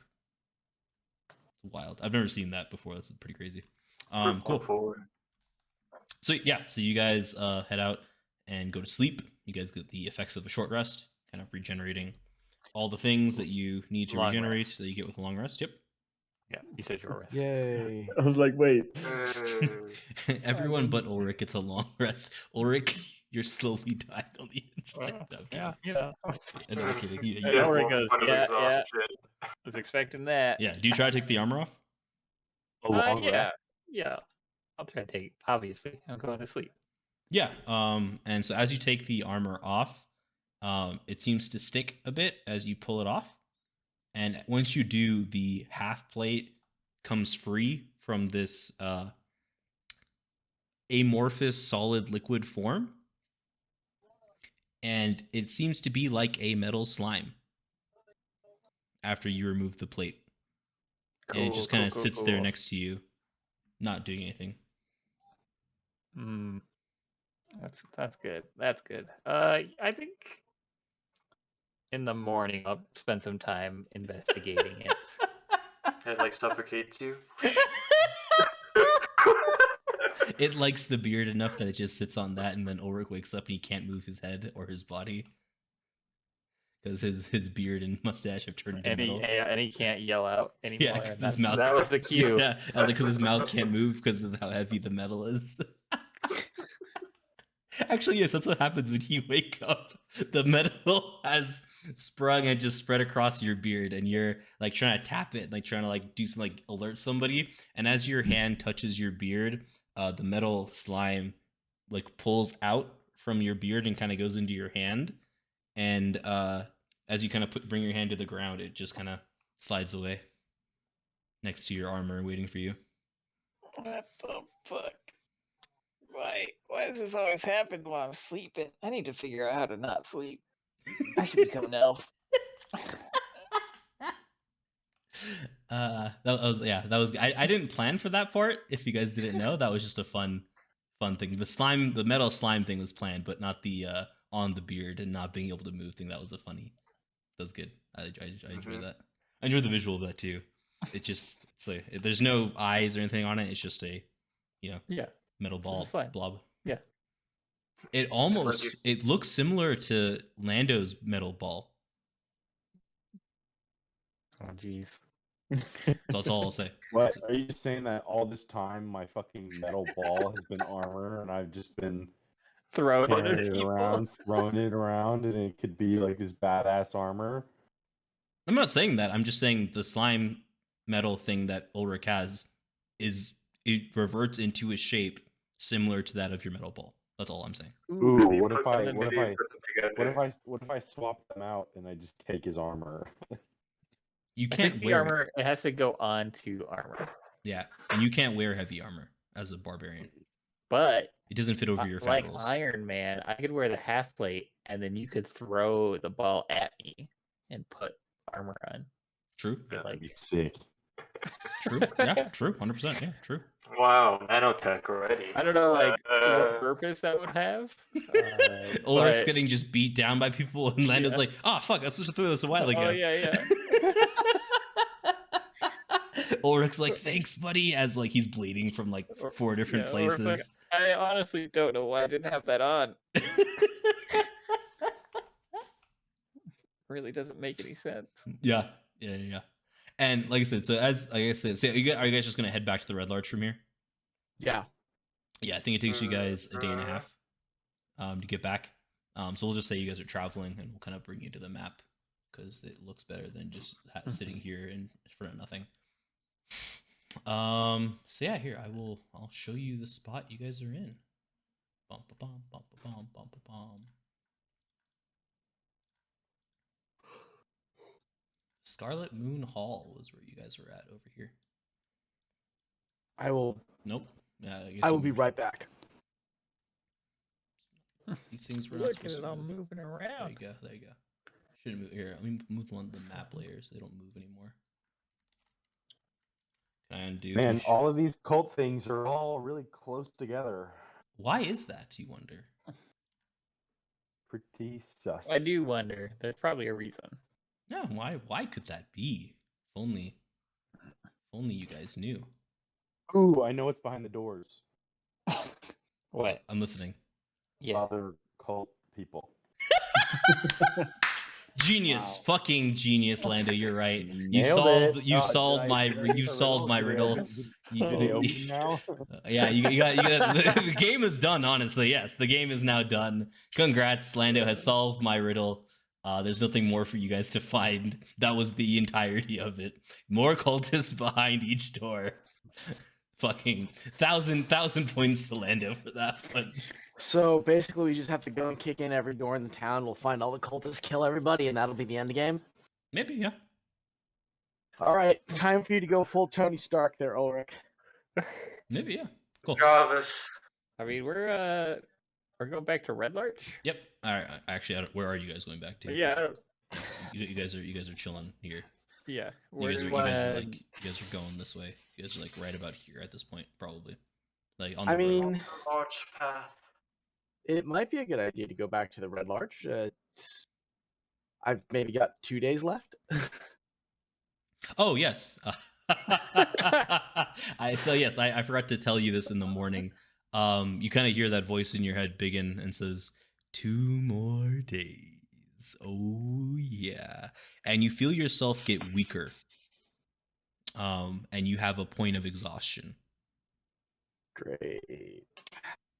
1 level of exhaustion. I think while we're traveling, Ulrich's gonna be like, "All right, well we've done a lot of my stuff. BigYin, what do you need to take care of?" Well, I feel I need to go and have another word with Garfield. Either that, or I'll have to make a decision that might make everybody a wee bit angry. You're going to the dog? I never said I'd go to the dog. Well, I mean, I love how that's Lando's first question. You're going into the dog then? Like, we'll have a pet dog that can do stuff. Yes, do that, please. I want him to be able to do things. Maybe he'll become a metal clay dog. Maybe you could throw the metal onto Frank, and the Frank will just be an indestructible metal tank. Who knows? It becomes a metal dog. No. Yeah, it's a metal doge now. With I mean, if that's what you want, and Lando, if that's what you want, I'll accept the deal. I'll let you. Then you can try and kill me, and then take the demon and put it in your boy Frank. If that's what really makes you happy, I'll go and set this up right now, and we can do the whole thing. No, not the demon in Frank. You in Frank. yeah, I don't think the You'll demon's always be gonna with us. turn Ulrich into a demon, or BigYin into a demon. So Right. what Garfield had laid out previously was he could pull BigYin's soul and put it inside Frank, but whilst doing that, it would leave BigYin's body as a vessel for the demon that's inside. You guys could then kill said demon, and then he could try to put BigYin's soul back into BigYin's body if there's a body still left. His other option was he was going to make a clay version of BigYin, like a golem, put BigYin's soul into the golem that looked like BigYin, and then kind of same concept with his body instead of putting him into clay. And the other idea was to just have BigYin get killed, and that would resolve both issues. Those are the original 3 options, but then BigYin since then has had a conversation with Garfield after doing some soul searching and has found a possible 2nd or 4th pathway. All right, we'll leave it to BigYin. No, I mean, I we're- need to go and have a word with Garfield. All right, yeah. It's a Red Larch it is. Okay, so you guys are heading over there. Yeah. Cool. As you guys are about, we'll say 2 hours away from the town, we'll kind of put you guys right here. Lando, you get a ping on your bracers from Garfield.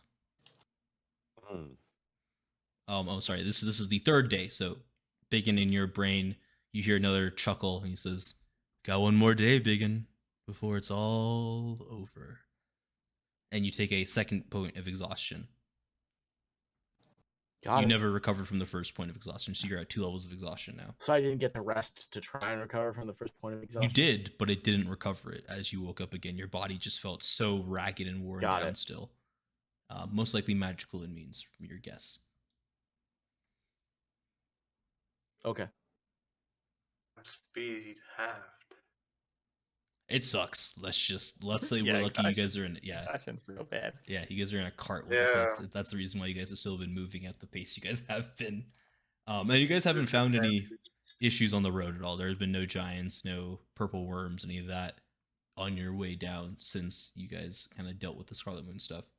Yeah, and so the ping kind of says, "Hey, Lando, how are you doing today, good sir? Hello. Have you guys defeated the cultists and on your way back, huh?" We have. We should be actually. Yeah. Yes. Excellent. Just as a heads up, there are people looking for you in this town. They're not the savory kind, if you catch my drift. Hmm. So just be on your guard. Toodaloo. And then he cuts the connection. Doodaloo. So yeah, you're the only person who heard that. It was all in your mind. What would you like to do with this information? I'd probably inform the crew. You know, just be like, "What up? Got a message from G Field. Probably gonna, we're gonna be coming into some shit when we go back to Red Larch." Well, Coming. that's not ideal. BigYin here's looking pretty worse for wear. Yeah, and BigYin, you're feeling like your magic is like not really there, like worse than when you guys were fighting in the Sacred Moon Hall, Scarlet Moon Hall. Yeah, I got it. Yeah. Yeah, to what extent you're not sure because you haven't tried to do magic, or maybe you have. If you have, please let me know. No, I haven't. I've yeah. just been sitting there trying to husband my own strength. Yep, yeah, and so you don't even know how weak your magic is at this point right now. Elwarin will be back in shortly. Yeah, so you guys have about an hour or two before you get into town. What is your game plan? You know you have to get to Garfield, but how are you guys planning to do that? We wait until night and go in by cover of darkness. Okay. Right? Yes. Does that make sense? Or guns ablazing. Like, come at us. What do you guys think? I mean, we could just go to Garfield's, say what up, get out of there. We don't need to be there long. Well, yeah, assuming that like no one sees us, right? That's ideal. I could, well, if you can get me to the edge of the city, I can make myself invisible and hobble my way. Supposedly. Can you? I You don't can look like try. you could even get yourself out of that cart. I'm not gonna lie, you look I feel like terrible. that warmed over. Oh, I could lend him my hat of disguise, and he could be a old man. So then, they don't see BigYin or anything. Oh, frail And he old could- man. Yeah, and he's I like mean, frail right now. I do have my own furball. I'm a furball. I can change myself into a human. Can you? What? I would figure Well- that my furball magic is No, not I'm- directly related I'm to my asking, druid magic. Have so you tried? Is I my question. no, but my understanding is furball magic is innate to furbolgs. Sure. It's not related to druids. Sure, but So I would does- think that the source would be related to the current problem. Sure, but like I said, you Uh, haven't tried, so you're not sure. Is what I'm saying. Okay. And like I said, I'll be offering my hat of disguise, which allows you to cast. Let me try, and I'll just try and use the furball version of disguise self and turn myself into a stooped old man leaning on a stick. As you do, you feel like the magic starts to work, and then that darkness within you sucks it in and prevents you from doing that. That's bullshit. Welcome to having a demon in your head, baby. It really is. It's a completely separate magic from my druid magic. I Sure. was calling bullshit. But it's still whatever. magic. It's still magic. Oh, fine. Right. Give me the bloody hat.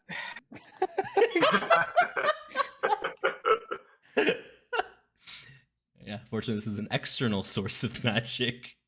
So, yeah, you can... Yeah, so... Elwarin, what you missed is BigYin cannot change himself into anything anymore. Like, his part of his hero magic, it is absorbed into his dark ether. That is the demon stronghold in his body. And the group is deciding what they want to do to get into town after Lando heard from Garfield that there's people looking for you guys in town.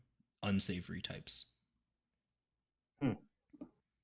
And the group is now discussing how they get there. Currently, the BigYin has turned into a frail old man, which works well for his current physical feelings.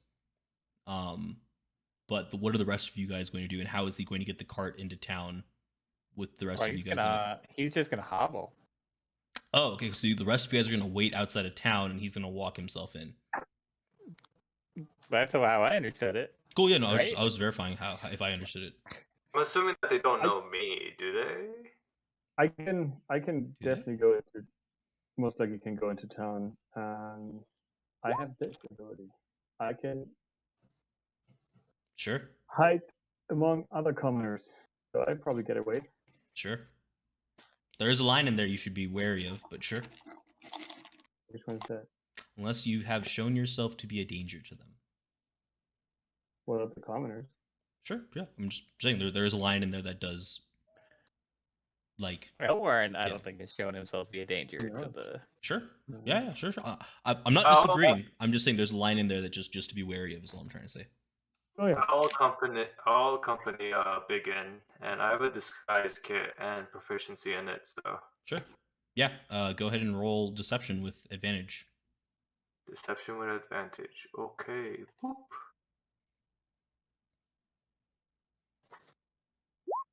25, hell yeah. Yeah, so you are very well disguised. As Zanril takes the time to kind of set himself up, he looks like a younger version of the BigYin, like the BigYin's like old man, so they could pass off as father and son. Anyone else want to accompany us? Like, I could probably disguise you, maybe. Nah, they'll see right through any disguise you put on me. Old man That dwarf, yeah. little fucker. That guy's Ulrich for sure. Cool. So, Lando, are you also going to be waiting with Ulrich outside the town until the dead of night to sneak in? Sure. Are we planning on trying to sell these potions that we got, or we gonna show them It's to your Garfield? potion. It's your potion. You do whatever you want with it. Okay. Yeah. Cool. So Elwarin, BigYin disguised, and Zanril disguised will be heading in, correct? Mm-hmm. And the hat of disguise thing, is there a check to see through it at all? Like an investigation check or something like that? Or how does that hat work? Or like just disguise self. Like if they touch okay. you, then it kind of messes up everything. Got it. It lowers Cool. the It's an DC. investigation with it. Yeah, that's fine. I just wanted to make sure that there wasn't something different with that magical item, because I wasn't super aware of it. Cool. So it is the spelled save DC of what you have, Mr. Zanril, because you are channeling the energy okay. to keep that thing going, sort of thing, while it's not even on you, because it's attuned to you. So that's how I was making that work. So that way it wasn't coming from the BigYin and it wasn't getting absorbed by the demon inside of him. It's you're powering the hat, even though it's not on you, to kind of go through him. I think the DC is 15 with you, correct? I have +4 charisma. Yeah, 15. Sounds Cool. right. So I mean, it's on your spells. It says spell save DC at the top. Oh yeah, I see it. 15. Yeah. Cool. All right. Sweet. Yeah. So you guys head into town. Three of you guys on the cart. You got old man BigYin, who looks like a probably 60-year-old man, like on his last legs, you could argue. And you guys see a 30-year-old human, a la Zanril, accompanying him with their with Elwarin, not disguised, right, taking the cart into town. Ulrich and Lando, you guys are hanging around the mountains here, like at the edge of the hills here, just kind of waiting for them to come back to you. Like I said, it's about 2 hours out, not too far, by cart. You guys could probably make it in town in like 3 hours. We're there 2 hours away. You guys, if you guys want to be closer, feel free to let me know. That's where you guys had like started making these plans. You guys can be much closer if you would like to. We want to be 2 hours away by BigYin walking. As an old decrepit man or regular? Well, as fast as you can right now with his exhaustion. Got it. Okay, cool. So we'll say you guys are an hour outside of town. While Elwarin takes the cart in, and BigYin, the old man, and Zanril, the younger version of that man, kind of slowly make their way in. So Elwarin, you'll probably be getting into the town first, and then the other two. Does that sound about right? What you guys are hoping to do? Yeah. Well, Yeah. Please correct me if I'm wrong. Please, like, let me know if there's anything, if there's something that I misunderstood there.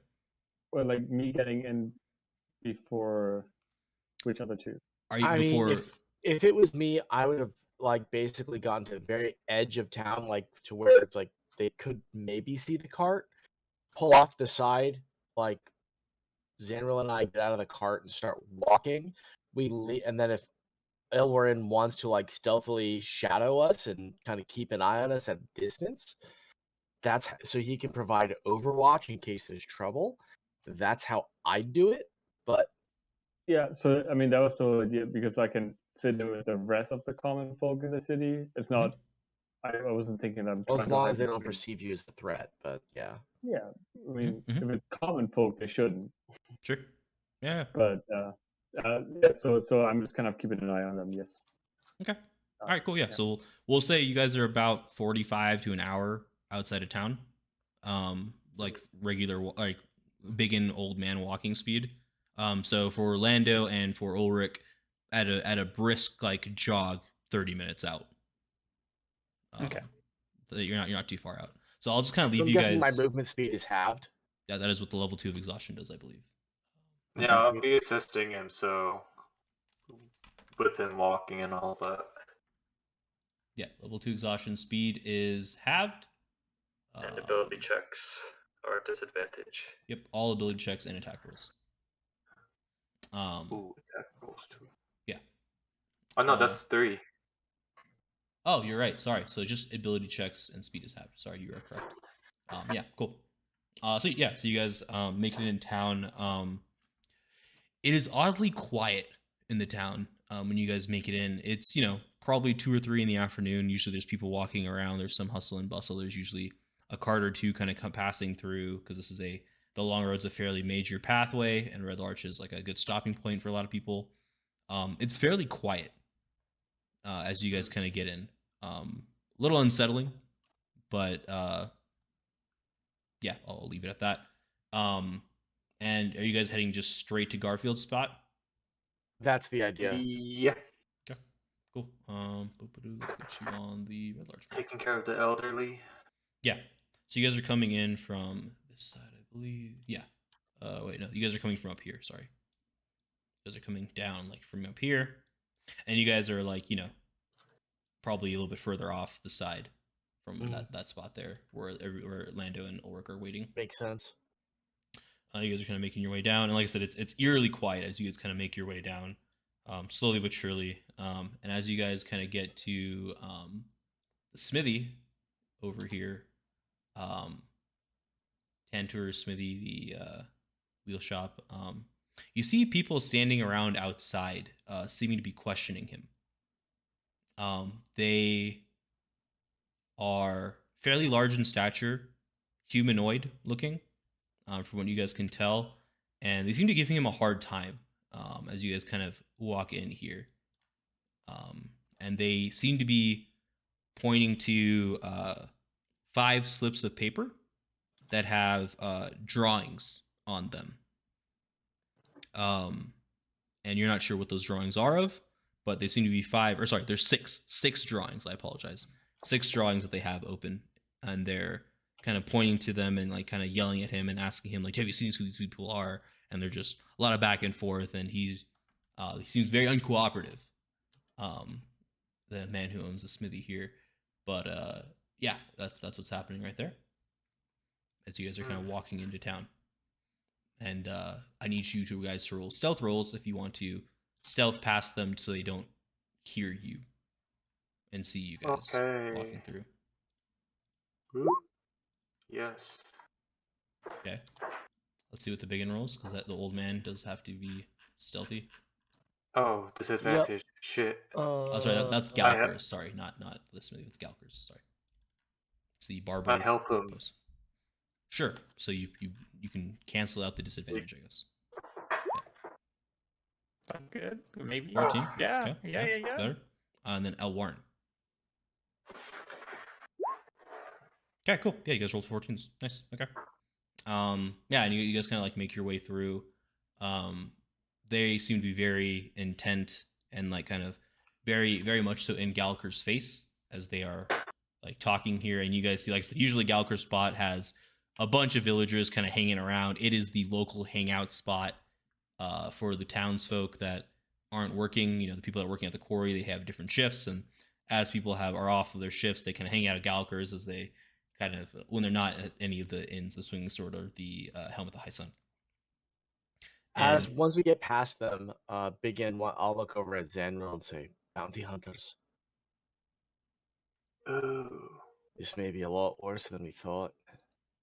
It seems like they had 6 pieces of paper or something. Aye, based on that letter that Elwarin found, they're probably looking for him, myself, Brooke, who's dead, DQ, who's supposedly going back to his tribe, and Useless, who we have no idea where he is. I see. Just wait. I do not know who the 6th is. That's 5. It's 5, so. Who's the 6th person? That's a good Unless question. they have updated papers on you, which would be, well, yourself, Lando, Ulrich. That's still 5. So Frank. the dog, the Frank, yeah. They're looking for a clay dog. Yes, that is the. You guys have found out the sixth picture trap that I've. That is something that if you see someone walking with a clay dog, you're like, that's them.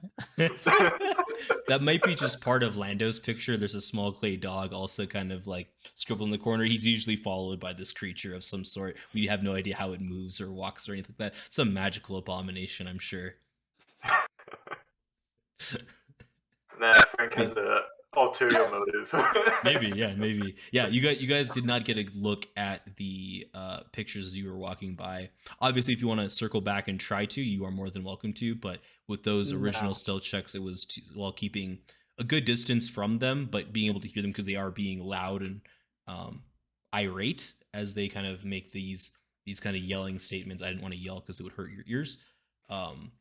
But yeah, you guys are kind of like, you guys kind of saw that and heard that over here. And you guys kind of, with your stealth, just kind of went around a little bit of a longer way to avoid them kind of hearing you. Fine by me. Yeah. And you guys, like I said, it's eerily quiet in this space. And as you guys are kind of walking down, you hear from Mother Yolantha's place down over here, another group of people kind of with the same kind of questions with 6 pieces of paper yelling. And they're asking like, and you kind of hear them say like, have you seen these 6 people? Yelling and kind of screaming and like, so that's how you know there's 6 pieces of paper, because they're, so you can guess it's from the similar group that was over here, kind of yelling over here now at Mother Yolantha's place. And wasn't there another group of, was it 6 adventurers that were missing? Well, no, those are the cultists that we ended up killing. Yeah, but initially everybody claimed it was 6 adventurers, right? Like in Mother Yolanta's place, the ones I don't think she ever considered them adventurers. She said there were 6 gentlemen staying there, travelers. Yeah, I think she referred to them as travelers, not adventurers. Okay. All right, Yeah. then yeah, it could be those. Yeah, it could be those 6 also. Those were 6. Yep. But if they said adventurers, then they're probably looking for us. But yeah. Yeah, but technically you're right. Those are 6 people that are missing. Yeah, I don't think Garfield would be lying about something like that. Giving us a warning. True. Sure. Yeah, and you guys make it inside. As you guys knock on Garfield's door, it is Garfield in his regular old man kind of stature. He says, yes, come in. Holy shit, you look horrible. Looking at you, BigYin. Hey. Yes, come in. Hi. Oh God. Oh, it's much worse than I anticipated this would be. How horrible. Maybe you should have taken the deal. I don't know. But come in. We go in. Yeah, he lets you guys in to his space. I close the door quietly and I take off the hat off of BigYin's head. Yeah, and there's no change in like where he was looking above where the BigYin was actually like disguised to, right? Like he's disguised a little bit shorter, like to be a more average human height. But Garfield was looking at BigYin's eyes, where his eyes really were. That entire time. Yeah. I just like find the first chair I can collapse into and basically gingerly put myself down in it. He's like, no, and he kind of snaps his fingers, and the room shifts to be about 15 feet wide and 30 feet long, and you guys see 3 beds placed out, one BigYin size, one Elwarin size, and one Zanril size. He says, please, lay down, BigYin. You need to take a load off, I can tell. I lay down, and before I lay down, I just pull out my entire sack of gold, like all the money I have, and I lay the red potion down on top of it, and I say, is this enough? It's either that, or I drink this red potion, go outside, provoke a fight, and blow myself all over the damn town. Yes. Jesus. Oh my god. Yeah, hell yeah. Suicidal. Yeah. Garfield's like, what did you say this red potion did? Please explain in more detail, please. Right, well, I give him a full down. Stop. Before he does anything, if you want to know more about this potion, it's part of the deal. You're probably interested in finding out about it. We have a deals maker here, I see. Someone a bit better at making deals. Are you talking shit about me? Not that I would know this, but I think talking shit about the group in general. Yeah, I think it was more of a slide there, and mostly on the BigYin for always just giving up information to Garfield without too much of like anything. All right, well, I just felt attacked a little bit. So I just listen. Maybe that was about you. Maybe you as Lando and as the character who's playing Lando. Maybe that is a wake up call for you as well. Who knows, right? Maybe Garfield. Maybe like I said, it could have been a slight to every single person in the town. Also, you guys have no idea. But take it as you will. But it was definitely a slight. Yeah, 100% by far. Like he's kind of laughing as he's saying that, but like for sure. And he's like, oh, okay, how much gold are we talking here, BigYin, and a one red potion of mystery? Right. There's 10 platinum, 366 gold, 25 electrum, 322 silver, and 27 copper. And you want me to remove the demon, huh? If you could at least leave a little bit of that so I can pay for expenses, I'd appreciate it, but yes. Let me examine you first to find out how bad we're in, huh? You look pretty shit, if I must say. Did you find out anything more about the gods we discussed? Yes, and we'll talk about that once, where are the other two? I know one usually doesn't come in, but where's Lando? Lando usually comes in. He's usually more happy to come in. You said that there were 6 and that there were men looking for us. We left those 2 behind because we couldn't disguise them. Ah! Did you leave a form of contact with them, or should I just ping Lando? Most likely. Ulrich has a they have a speaking stone. Mm-hmm. Yeah. And I'll look at Elwarin and I'll say he has a sanding stone. Yeah, so this would be a good time to kind of relay what you guys have found out once getting to town in terms of like what people are looking for, stuff like that, over to the other group. And then that would let Ulrich and Lando make a decision on what they want to do. Okay. So there's 12 of them? How many? So you guys saw a total of 10 people. They were split into 2 groups of 5. and they're looking for 6. It seems to be 6 individuals, Yeah, I or don't the know whereabouts of these 6 people. Yeah, not sure who these like. If they're looking for us, I don't know why they're coming up with the number of 6, but Well, no, they're looking for 6 people, and there is at least 10 people out there looking for us. Yeah, yeah, but but who we're are a the group of 6? 5. We're a group of 5, Sure. and it's apparently it's us they're looking for. That's what Garfield told us. Sure. So would you like So- to ask Garfield who those 6 are? Because he would have seen Oh yeah, who the 6 people are. absolutely. That makes it easy.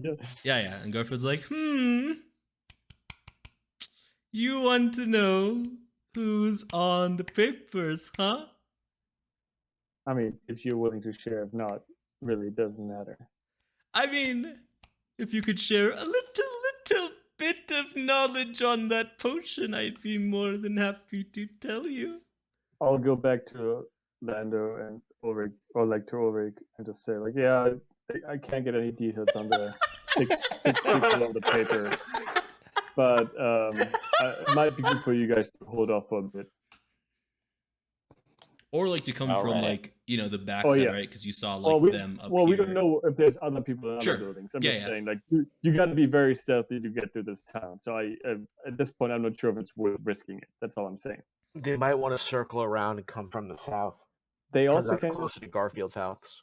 They could if they also come just up stay the- where they are. I mean, I don't know what they would help us right now. In this moment, we don't. I mean, this is about getting bigger help. And I Yeah, don't but know. okay. I was saying, like right now, I don't feel like we're in danger or anything. So other than the people looking for us, so that's just what I'm relaying to Ulrich and Lando. I guess. So 10 of them looking for 6 people. Cool. Yep. Well, Who's the thanks for the 6? info. We did make it to Garfield's, and we're here now, trying to make a deal once again. Great. Good luck with that. Yeah. Yeah, so while you're kind of chatting with As Ulrich. soon as I hung up, as soon as he stops talking, I'm going to Yeah. turn to Lando. All right, there's 10 of them. There's 2 of us. Do you think we can take them? Oh, let's go. I've got a whole thing for this. Let's fucking go. Both of you taking red potions? Listen, I knew fight Lando our and way? Ulrich might want to rumble, so I have a whole thing for this. Don't you Yeah. fucking worry. I just love how we already know the answer. Yeah, because I already knew. Yeah, it's- I like, already knew. There's no way he's gonna be like, you know what? That doesn't sound like a good idea. That's not gonna happen. All right. Let's wait. Let's wait till the cover of Dark. No. Nah. Sure. Well, we can wait until the cover of Dark, but we'll fuck them up. Yeah. All right, I love that idea. We can Yeah. pick them off, make it a fair fight. Yeah, well, we'll try. Let's try to fight 5 before we fight 10. You know? Yeah. Let's start, or maybe fight 1 and we tag team. You better throw your fucking hammer. That's all I gotta say. All right. All right?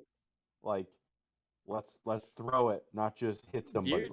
You're throw. wide adept at getting hit in the face, so I'm more than happy to let you do that. You're at least I can take a hit to the face. Yeah, no, you absolutely can. I'm saying you're doing a good job. Cool. All right. While you guys are having an argument out when you're coming into the town to fuck people up, Garfield.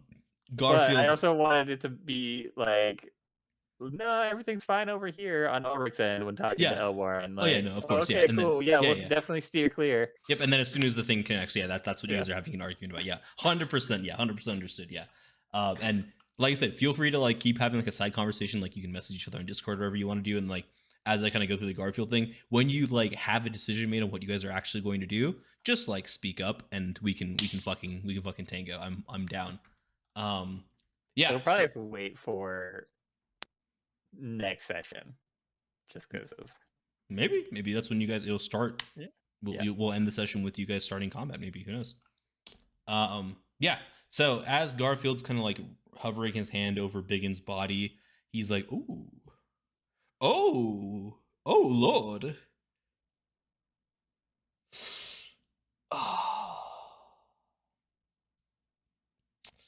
BigYin? Couple things. Mm-hmm. The whole dying thing you mentioned, right? Mm-hmm. That wouldn't really resolve this problem. Oh dear. You've gotten to the stage where The demon is almost strong enough to take over your entire consciousness and body. Well, that's fun, right? I Which- figured. Which would explain how you don't have any magic anymore. Okay. And the fact that you have this tiredness on the body that you can't seem to shake. He seems to be draining energy from you. Blasted parasite. Did you... We had this... Do you want me to discuss with these two what we had discussed in private? Yeah, but what we discussed, I tried and failed. Maybe. Just maybe. If I can pull him from you into a golem, and then you have this battle of wits and wagers, and you defeat him, assuming he's a devil of his word upon this agreement, that will be a way to get rid of him for good. And maybe having your friends around will be helpful in this endeavor. They can help support you, as it will be a battle of wits. As you and the group versus the golem, with this demon inside. A battle of wits. I tell you, I'm not that clever. I'm not exactly sure how know. I defeat it. That's what your friends are here for. You can see Elwarin, he's struck a mean deal. Won't tell me what that potion's about, and I really want to know. Still really upset that you haven't told me even the slightest amount for the easiest information. Oh, Well, what a you might be man. finding out soon. What a dealer. What a wise guy, huh? That's an option. Or accept the deal. Turn into whatever creature this thing fancies you to be. But I don't think death is your way out anymore. I think if you die and your soul leaves your body, however much there is left of that, the demon just gets it for free. Why do I feel like V right now? Johnny Silverhand taking over my head. The last option, and arguably least worthwhile for you guys as a group, I'm sure, is I can exorcise it from you, but with how deep it's gotten, there's a chance you die along with it. Well, that sounds more like a fallback plan if I other agree. plans don't work out. 100%. I 100% agree with this, Elwarin. That is the least desirable thing for me, as I find BigYin funny. He's hilarious. He makes me laugh. And I would hate to lose this this character, huh? If you exercise me and I survive, do I still have magic? I think you'll have to do some searching to this new god. And like I said, I narrowed it down to those two, and you really just need to have that conversation with this god and actually talk to him. I don't know. Have you tried that? Have you done that yet? I tried. I focused on the bloody hammer. Nothing's come back. Maybe the demon is blocking that connection. The fact that you were even able to summon that energy is remarkable enough. I try to focus on the hammer again in my mind. Nothing comes to mind anymore. Too late. Not necessarily. It's just the demon has absorbed all magic from BigYin's body, so he just can't imagine what that is. Like the power of that doesn't manifest anymore for BigYin in his mind. He still knows what it looks like and knows what it is. He just can't manifest it right now. How do I do this? So back to that first option, Mm-hmm. pulling the demon out into a golem and having them battle it out in the battle of wits. Mm-hmm. Should he lose that battle, what will be the outcome? He's not a warlock anymore. As a warlock signs a contract with the demon, his soul and body would be forfeit to the demon and would be a mere lackey to this demon instead of having a contract signed and dealt with. Less than that of a warlock, as I'm sure your friend Zanril can explain to you. It is the worst outcome, arguably, because the BigYin will still exist. But he won't be the BigYin anymore in all intents and purposes for what you know the BigYin to be. At least if he takes the warlock contract, he'll still have his own mind for the most part. Things may be changed to fit the demon's will, but he will still be the friend you know, slightly altered, but still your friend.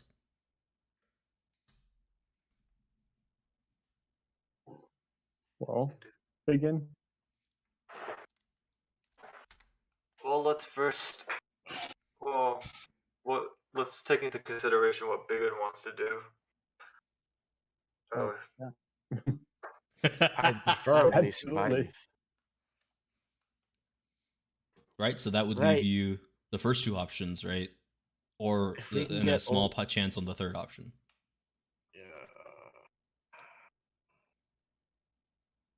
Right. Get on the sending stone. Get Ulrich and Lando here. We're doing the Battle of Wits. All right. What, you want Lando and Ulrich for a battle of wits? Apparently, Maybe it's a magical wits and Lando will come in clutch with a nat 20 roll. honestly, Lando is probably the best person to be there for that case. I want Lando and There you Ulrich go. there for sheer chaos bullshit. Well, I'll ping Ulrich and Sure. relay the information. Yeah, so Ulrich, you and Lando are probably still arguing about what you guys are actually planning to do, and you hear another kind of vibration on the sending stone. We're gonna go fuck shit up. Hello. Yeah, you hear a fuck shit up in the background as Ulrich's like, hello, yes. What can I help you with? Well, glad I called you guys before you already ran into town, but BigYin might need your help. Oh. He is. It looks like he might have to go into a battle of wits, and he could use all the support he can get.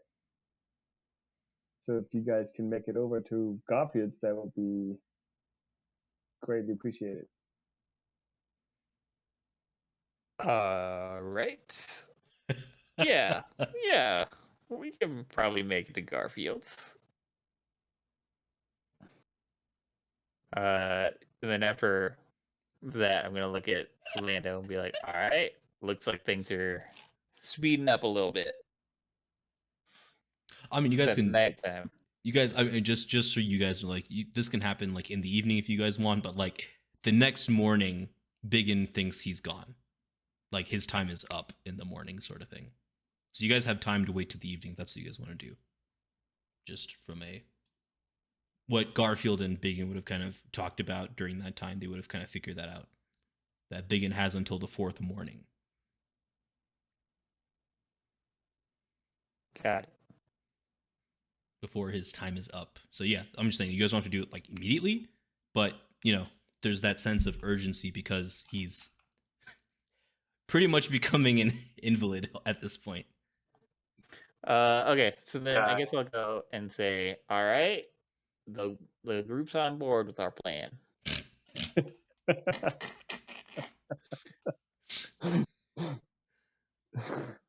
So how you feeling? Cover night, go in, grab the stragglers, I pin them down, you take their head off.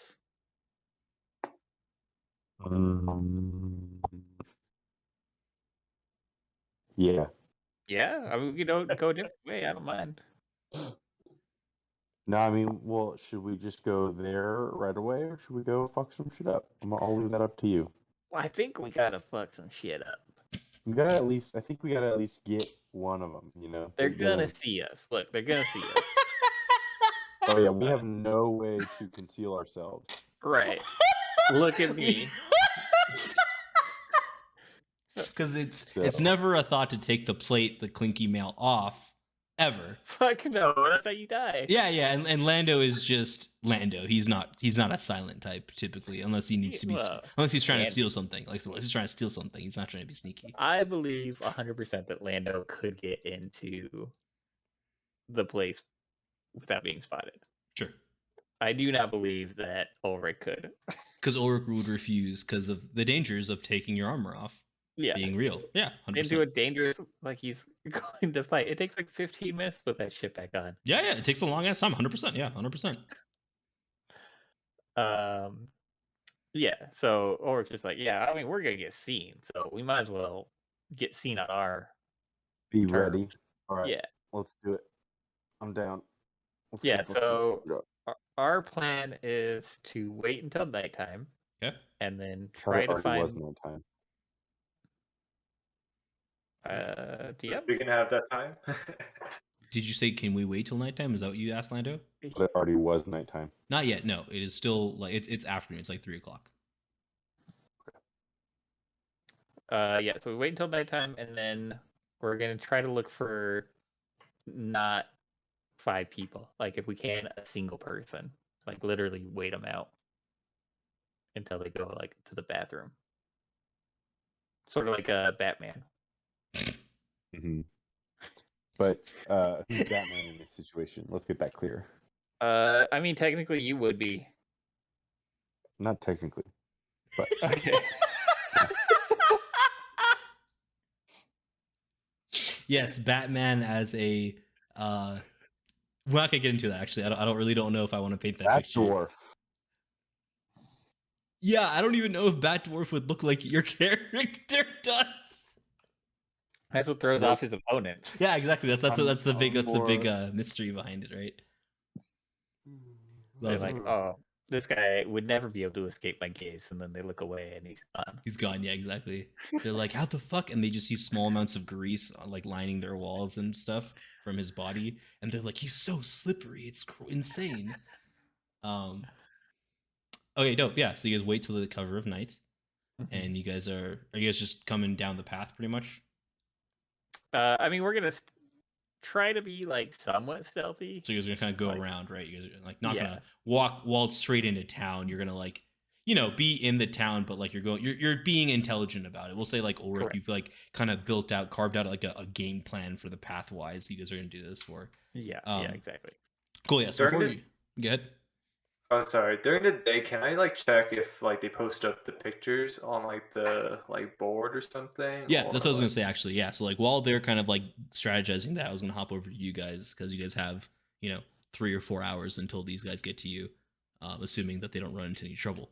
Yeah, We're so specifically looking for trouble. sure, yeah, but like these guys don't necessarily know that. That's fair. So like I said, you guys, the 3 of you guys that are kind of in the hut as Garfield's kind of like looking over and kind of like surveying options and kind of prepping this golem. You guys are free to do something. So are you trying to sneak out of Garfield's place to then try to find like a signpost, like a signage post somewhere?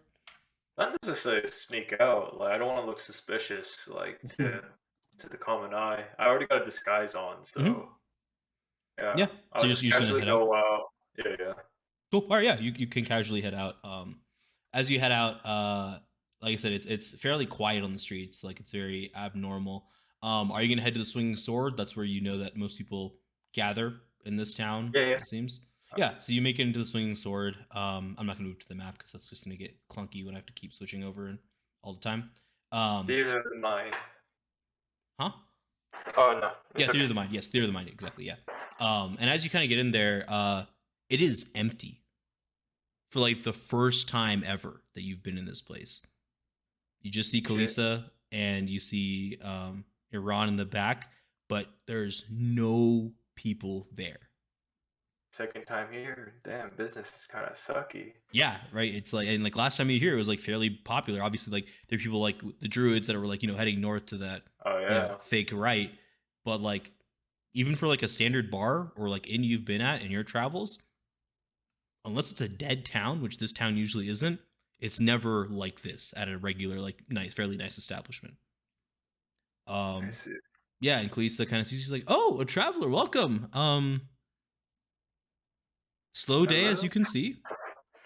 It seems dead. What's happened? Yeah, there are some inquisitors here. Inquisitors. looking For what for reason? they're looking for 6 individuals. But those 6 Oh. individuals have really helped our town. So, Have you recognized those faces or anything, or? no comment. But I will say, like, they have been known to have been helpful to us, and we're not the kind of people that usually roll on people that have helped us. I see. We had come together as a group, as the people who live in the Red Larch, to not give these people up unless they give us cause to.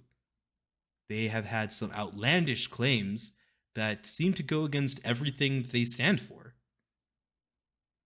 And it's troubling. But yeah, what can I get you? Are you here hungry? You want a beer? What can I do for you? Well, I'm just like kind of like trying to grasp the atmosphere around this town. It seems pretty dead, and I'm just curious who they're looking for or who they're finding, like name wise.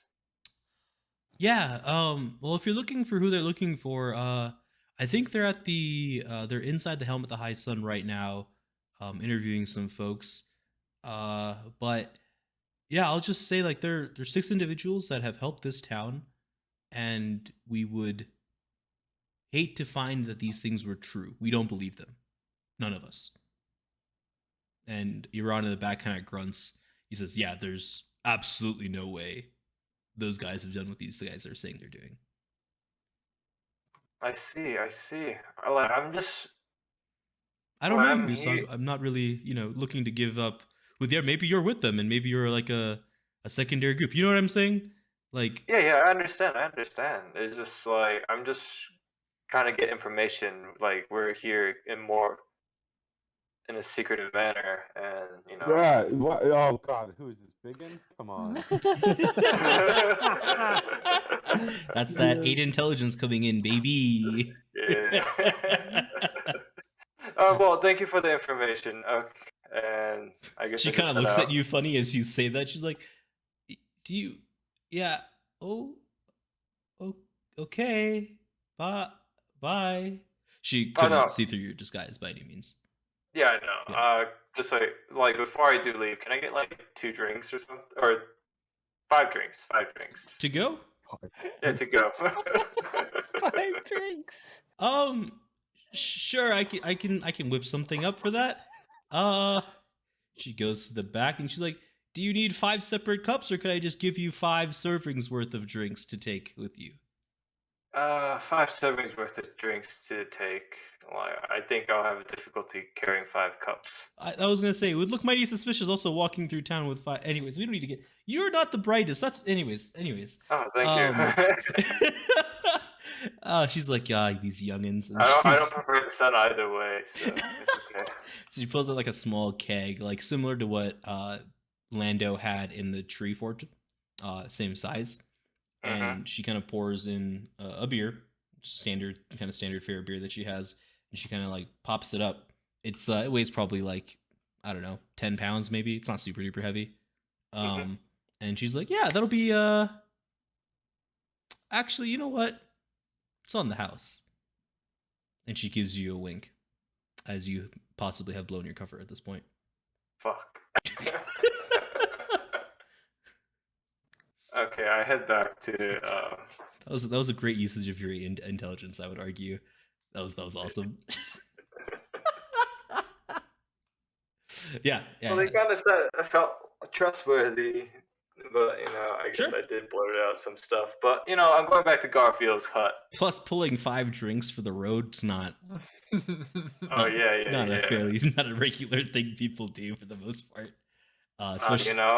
drinks at home, True. Yeah, I guess so. Yeah, I mean, anyways, I just like to drink. Sure. Yeah, 100%. Right. It's always for you. Yeah, 100%. Yeah. So you kind of head back to Garfield's place. Like I said, there's nobody around. You do kind of, as you look across the way to the Helm with the Iceland, you do see shadows inside, but they haven't seemed to have noticed you. Okay. Yeah, you make your way back. You bring back beer. Bring back beer. Garfield's like, son, what? Did anyone follow I s- you? No. I'm pretty empty out there. Okay, if you say so. That was... Huh. So you just went somewhere, guessing the swinging sword, bought 5... You bought a small keg worth of beer and walked out. Yeah. He just looks at you, Elwarin, Mm-hmm. and just shakes his head. Mm-hmm. Felt like we're gonna be here for a while, so why not enjoy I the can make... time? I can give you whatever drink you desire. Whew. Well, like you kind of seem like the dealy type, so like if we did ask for something, like you'd probably be like a bowl of corn or something, or like give The me cost something of a in drink? return. Yeah, probably. I would probably charge you a cost of a drink, yes. That is usually how Oh. transactions work. Well, I Anyways, didn't know that. I got the drinks for free, so and then he just looks at you and, yeah, your cover's definitely been blown to someone in town.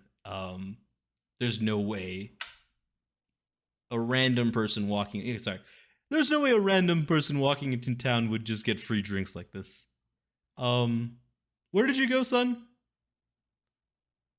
So, I'm guessing you said swinging sword. You cut out there audio-wise.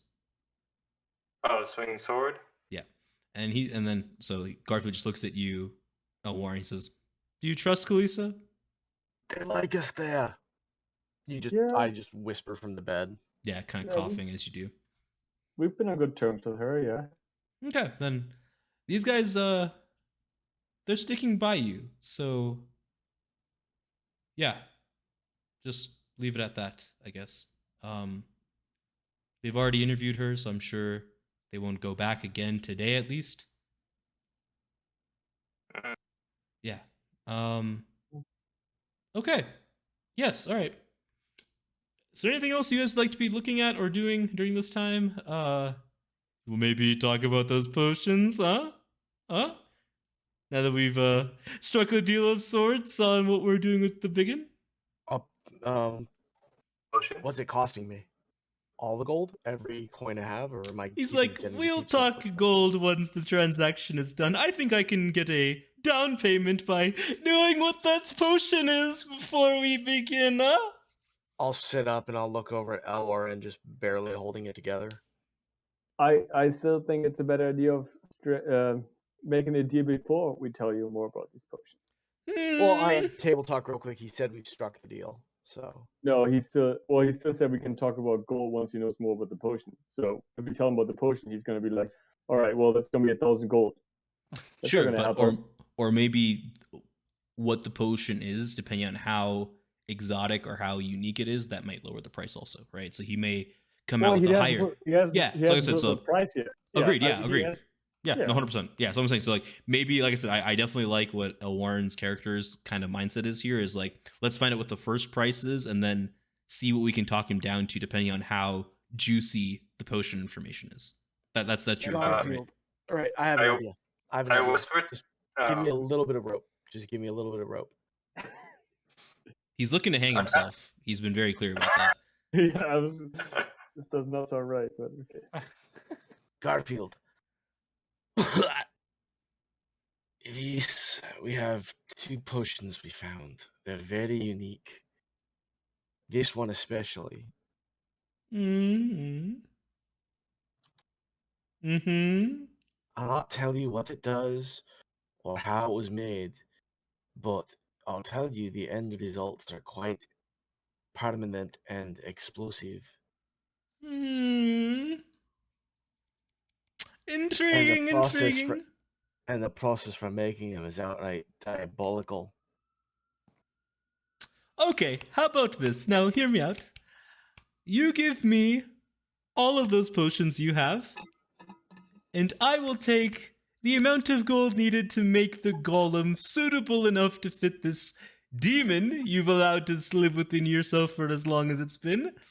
And assuming the BigYin doesn't die, we'll leave it at that for cost, huh? What's the amount of gold? 500 gold pieces and 56 platinum and 1,000 silver pieces. So I guess you're not really interested in these potions. You know That what? is the cost to build the vessel, but I can eat some of the cost, if that is what you're asking me to do. Depending on how many potions you have. That Well, puts as you all told of you, you we in my debt. I can't have that. Just wait. Just hold on. Jesus. I get this. I just close my eyes. Yeah, I just push it back on. You just rest. Just rest. There you go. And Godfrey's Put the like, rope in his yes, mouth. the master deal maker is ready. Let's go. And as he says that, he poofs out a table with chairs. He gives 3 chairs, one for you, Elwarin, one for Zanril, one for himself. The 2 are on one side, the other one's on his side. And on the table, there's a cloth, like a tablecloth on there. And he says, take a seat, this will be exciting. Okay, well, as BigYin already mentioned, instead of just the one. Do you take the seat? Sorry. Yeah, I'm sitting down. Yeah. Cool. Yeah. Sweet. Yeah, so the aesthetic of this, it's a black cherry wood table with a white cloth. And in front of you, Elwarin, it says Deal Maker. And on Garfield's side, it says Garfield, the one and only. Of course. Yes. I'm just ignoring all of that and not mentioning anything about it. Not giving him any satisfaction of this moment. Yes. So I'm just going to start by saying, as BigYin mentioned, there's actually 2 potions that we found instead of the 1 potion that we mentioned earlier, which should already, and both of these potions are different. Yes, I've taken that into consideration when I made the first offer, and that was at cost with the potions. Do you have additional potions to give me? I don't think you understand how interesting these potions might be. Well, you haven't given me much to work with to find out how juicy these could be. Well, as BigYin already shared, one has a quite explosive outcome. I make potions that explode all the time, young one. What makes this one unique, huh? I can make a potion that creates a fireball. That explodes, right? Yeah. Well, let's just say it's not just a fireball. Oh. Does it have something to do with... Does it interact with an object by any means? I honestly forgot what the red potion does. It's not good. So it puts the person on like a frothing berserker rage. And and then it keeps growing, and then eventually, right? They start to grow, yeah. Once the set of conditions are made, from what you guys saw from the werewolves and the werebore, at least, it was when their companions had died that the secondary trigger affected them. But you're not sure because you haven't like investigated or done experimentation or anything like that to find out what the true nature, if you can set those prior to that, or is the trigger that only? You're not quite sure. Well, let's just put it that way. Besides the explosive outcome of this potion, it also has the ability to give you power.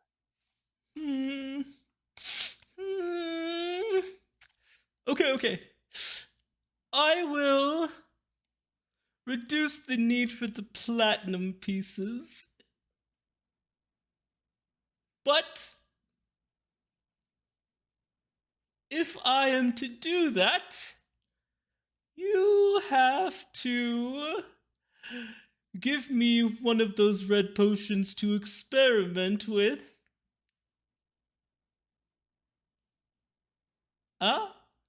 Wait, wasn't the potion part of the deal anyways? So he's going to get it early to experiment with it and see what it does. Beforehand, yeah. So it's kind of like the first part of the payment will be he's removing the 36 platinum piece requirement in exchange for you giving him the red potion early. Don't forget, I examined the early test subjects. I can tell you what happened to their failures. Oh, BigYin giving me more. Ooh. No, I'm not telling you that until that information's part of the deal as well as I hack up another lung. I'll remove 100 silver pieces for that piece of information as well. Well, Ooh. I mean, but with that piece of information, what worries that is if we struck a deal and you experience with this deal might not go through. So we're not willing to take that risk. What do you mean? The deal will go through one way or the other, right? So, wait, do Yeah, you not have the money to pay for this deal? No, that's not what I'm saying. I'm saying we've seen what this potion can do, and if you experience with it in the wrong way, Oh, no, I will not be using it on my... Oh, you've never seen someone experiment with potions. Your father did... Have you not seen him experiment with his, mushroom power?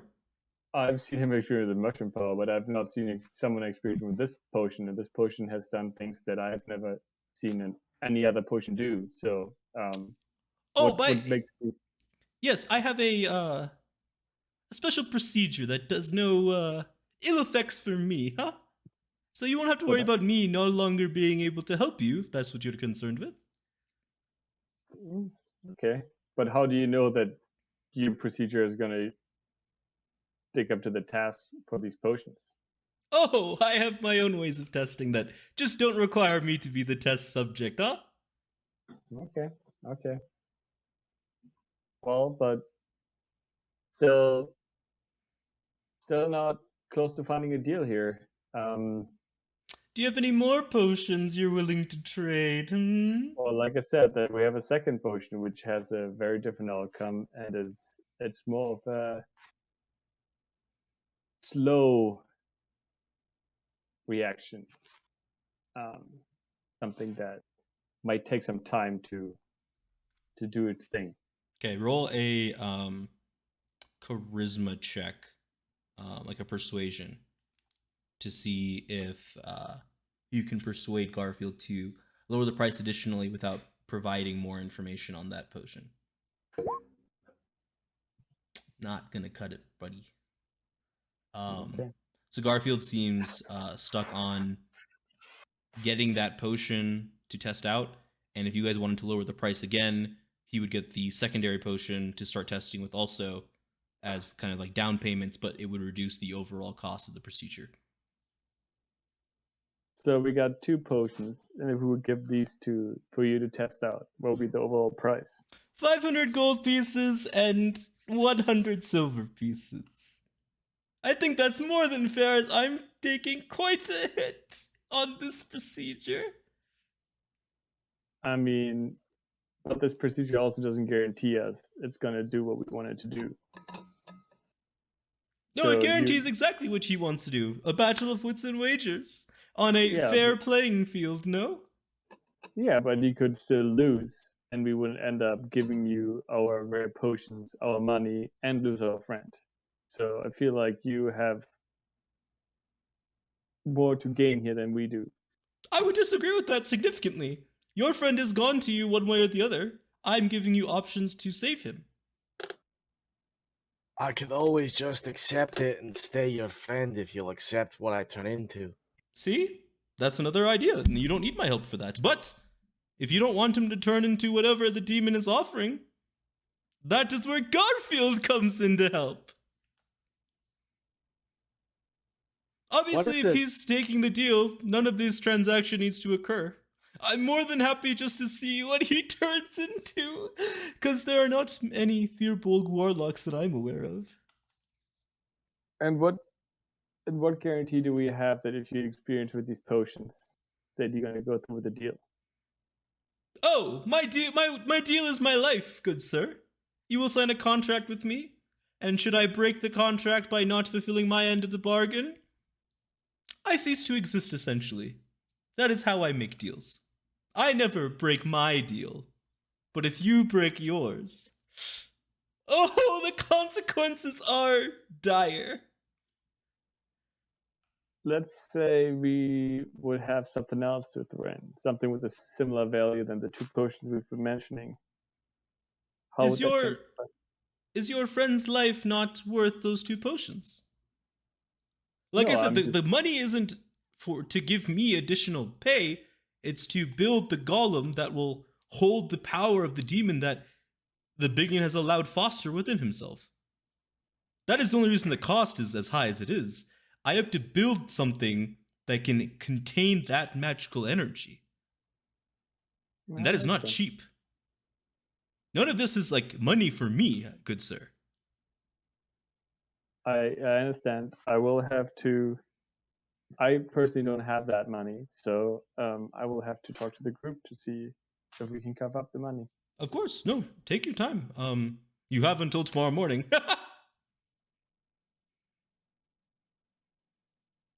All right. I'll just say, Elwarin, come here. I'll head over there. You want to get Zanril in on this too? Yeah. No, just Elwarin. Oof. He's the only. He's the one who's been here the longest. Oof, Zanril feels bad, man. But yeah, no, I get it. Look, I'll not have the part. I'll not be in the party's debt again. It's not fair for you to shell out your money for this. If you'll accept me, I can still be useful. It was my own fault I touched this thing, and I couldn't get rid of it. And that's my fault. It's not even that much money. You said you have some money yourself, and the rest we can probably split between the group of us. You are very helpful to our group. It's not like we wouldn't gain anything from having you back. So don't worry about being in debt with us. If I lose, kill the thing that takes over. Absolutely. I'll shake his hand. And Garf says, I see a deal has been made between the two of you. I love seeing deals being made. Don't know what the deal is about. I'm not an eavesdropper, but ooh, deals just make me tingle. While he says it, I'm pinging Ulrich. Buzz, buzz, buzz, buzz. Hello. Hi. So we've been chatting with Garfield, Mhm. and he has a prize, of course, to pull the demon out of BigYin and put him into a golem for them to battle it out in the Battle of Wits. The prize would be one of our rat potions, one of our greed potions, plus 500 gold and 100 silver for the golem he has to create. Along with additional monies he has to put forth himself. Yeah. Yeah. Can we sweeten the pot a little bit and make our clay dog all the better afterwards? Yeah. I knew this was I like coming. that idea. I knew this was coming out. Let's talk about getting some prank bonuses here, so That's that right, pot yeah. can be useful. Yeah. I had Just see if you can throw it on there. You Yeah, know, I did then not- I maybe we can get a little bit of more interest from our friend Lando. Okay. Get him. I'll see. I see what I can do, but I mean, BigYin does not have the money to pay for this himself, so I just wanted to run it What? by you. Yeah, But- so I'm more than happy to.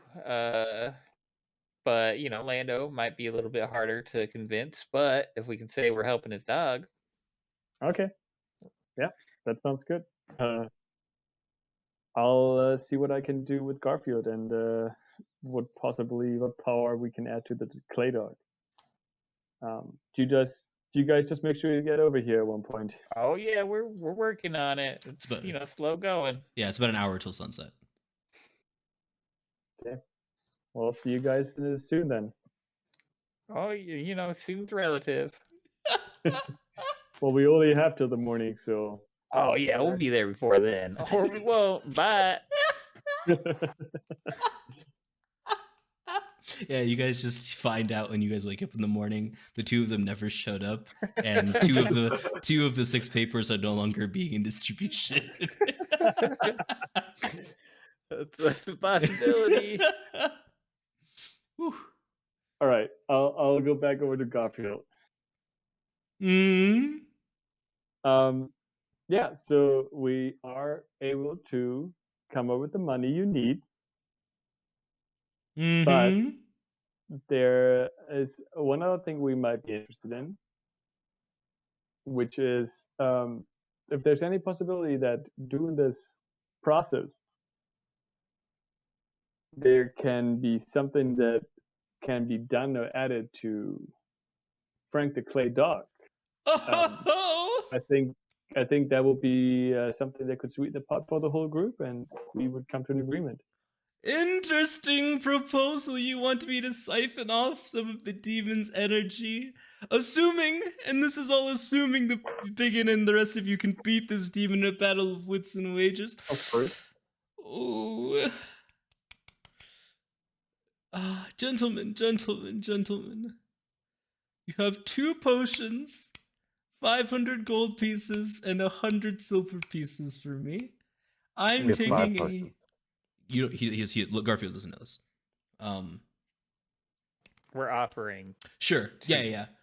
Yeah. Oh, Yeah, right. I understand, but like, this is what you guys are offering, so this is all Yeah. what Garfield knows. Yeah, Yeah. I'm letting Lando know. Yeah. In order for me to siphon off the power from the golem, I'd have to increase the price by a good chunk. I don't know if you would be interested, unless you have something else to trade that's not gold value intensive. Mm-hmm. It would raise about 300 gold pieces to siphon off a good I say we enough do it. good enough chunk of energy for Frank the Clay Dog to make him combat oriented, if you will. I would pay for that. Oh. I would All pay right. for that. Ooh. How about this? How about Wait. we- All right, well, this is hold on. Table talk question. How combat oriented? You guys don't know. Fuck it. I'm in. I'll take it. All right. How about this? We'll give you the potions to experiment on it. Mm-hmm. Potentially, we can offer you more of one of those potions if you're interested. Oh, how many more are we talking, huh? No numbers. I'm just saying potentially. Oh, It depends on how you like those potions and would you find out about these potions. He looks over to BigYin and You like Zenon. those, don't You ya? see this guy? This is how you make a deal. This is how you keep them enticed. You see that? You take notes. You take some notes. Oh. Okay. And then we'll regroup, and hopefully by that time Lando and Ulrich are here as well, and they might be, if we decide to stick with the plan, they might be willing to pay the amount that you offered for Frank, or we find maybe another agreement at that time. I like this. Okay. So the current deal, as it stands, to be amended further, and you see a contract get kind of like pulled out on a scroll. The contract currently states the parties Elwarin, Zanril, BigYin, Ulrich, and Lando, and well as Frank the Clay Dog, we'll add that on there just for fun, huh? Will pay a sum of 500 gold pieces and 100 silver pieces for Garfield to pull the demon from BigYin, manifesting it within a golem created enough to hold the magical energies of said demon, as well as a down payment not to be returned or refunded of 1 red mysterious potion and 1 green mysterious potion. Period. Next line. Upon the demon being successfully pulled from the BigYin and the BigYin defeating the demon, an extra 400 gold pieces shall be required to increase the stats of Frank the Clay Dog to be a creature of similar stats to a mastiff, with the inclusion of resistance to all non-magical damage.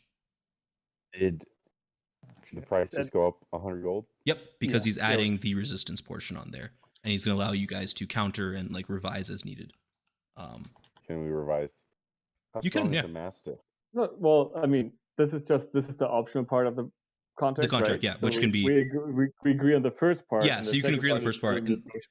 yeah. This is like a second addendum contract that kicks Yeah. in if and when the BigYin's part succeeds, and you guys can sign that as a like temporary to be addended or like to be tweaked upon the first part completion, sort of thing.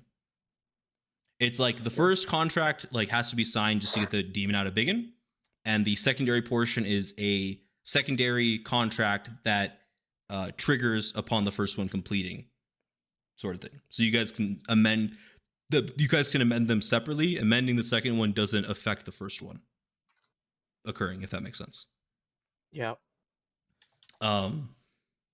Or additional potions to be provided instead of 400 gold, depending on Garfield's desires and cost evaluation of said potions. And he has 2 sets of lines on both contracts, and he signs his side on the right. Garfield, bunch of other names, Esquire, on both of them. He says, "Not Squire, Esquire. I have surpassed the Squire need long time ago." Oh, the joy! Those days were quite fun. And he hands the contract over to you 3. And he says, "And you guys may sign for the other 2, assuming that you have their permission, of course. You can just leave it as the party name, as if you would like, as the undersigning. Do you have a party name?" Do we? Bad news. Bad news is that is what BigYin said, just off the cuff. You guys are the bad news now. Which maybe might be the bad news.